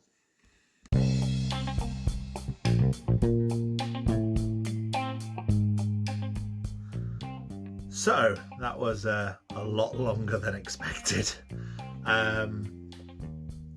If you've listened to all of that, I am unbelievably grateful that you have sat there and listened to me ramble as I wax poetically about something that I love, and I hope you've enjoyed it, and I hope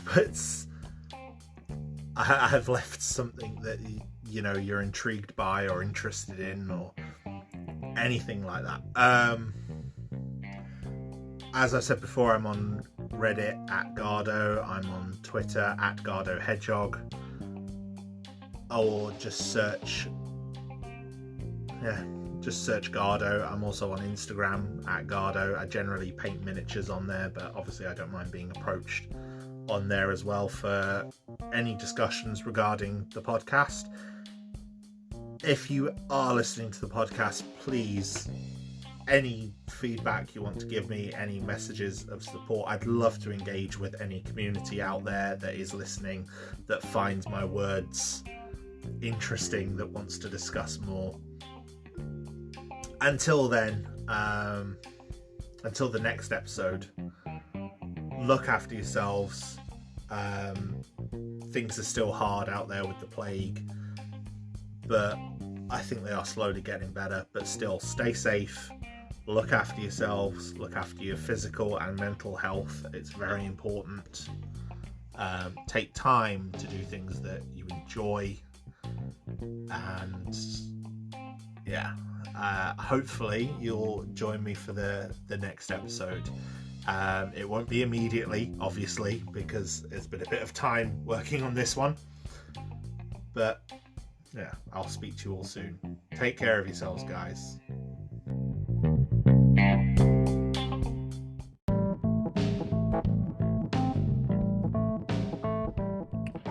Thank you, my friends, for once again joining me on Garhdo Goes Geek. Your continued support for this podcast means the absolute world to me, and I am grateful for every single one of you who stays and listens to one of my episodes. It means the absolute world. Now, if you would like to engage more with me or the podcast, we have a Discord community, small but growing, and we now have commissions open on Ko-Fi. So if there's a topic you would like to see me cover, you can pay me to cover it. All funds will be used for legal purchase of the relevant items where I do not have them. Have a look on the link tree for more information. Until next time, look after yourselves.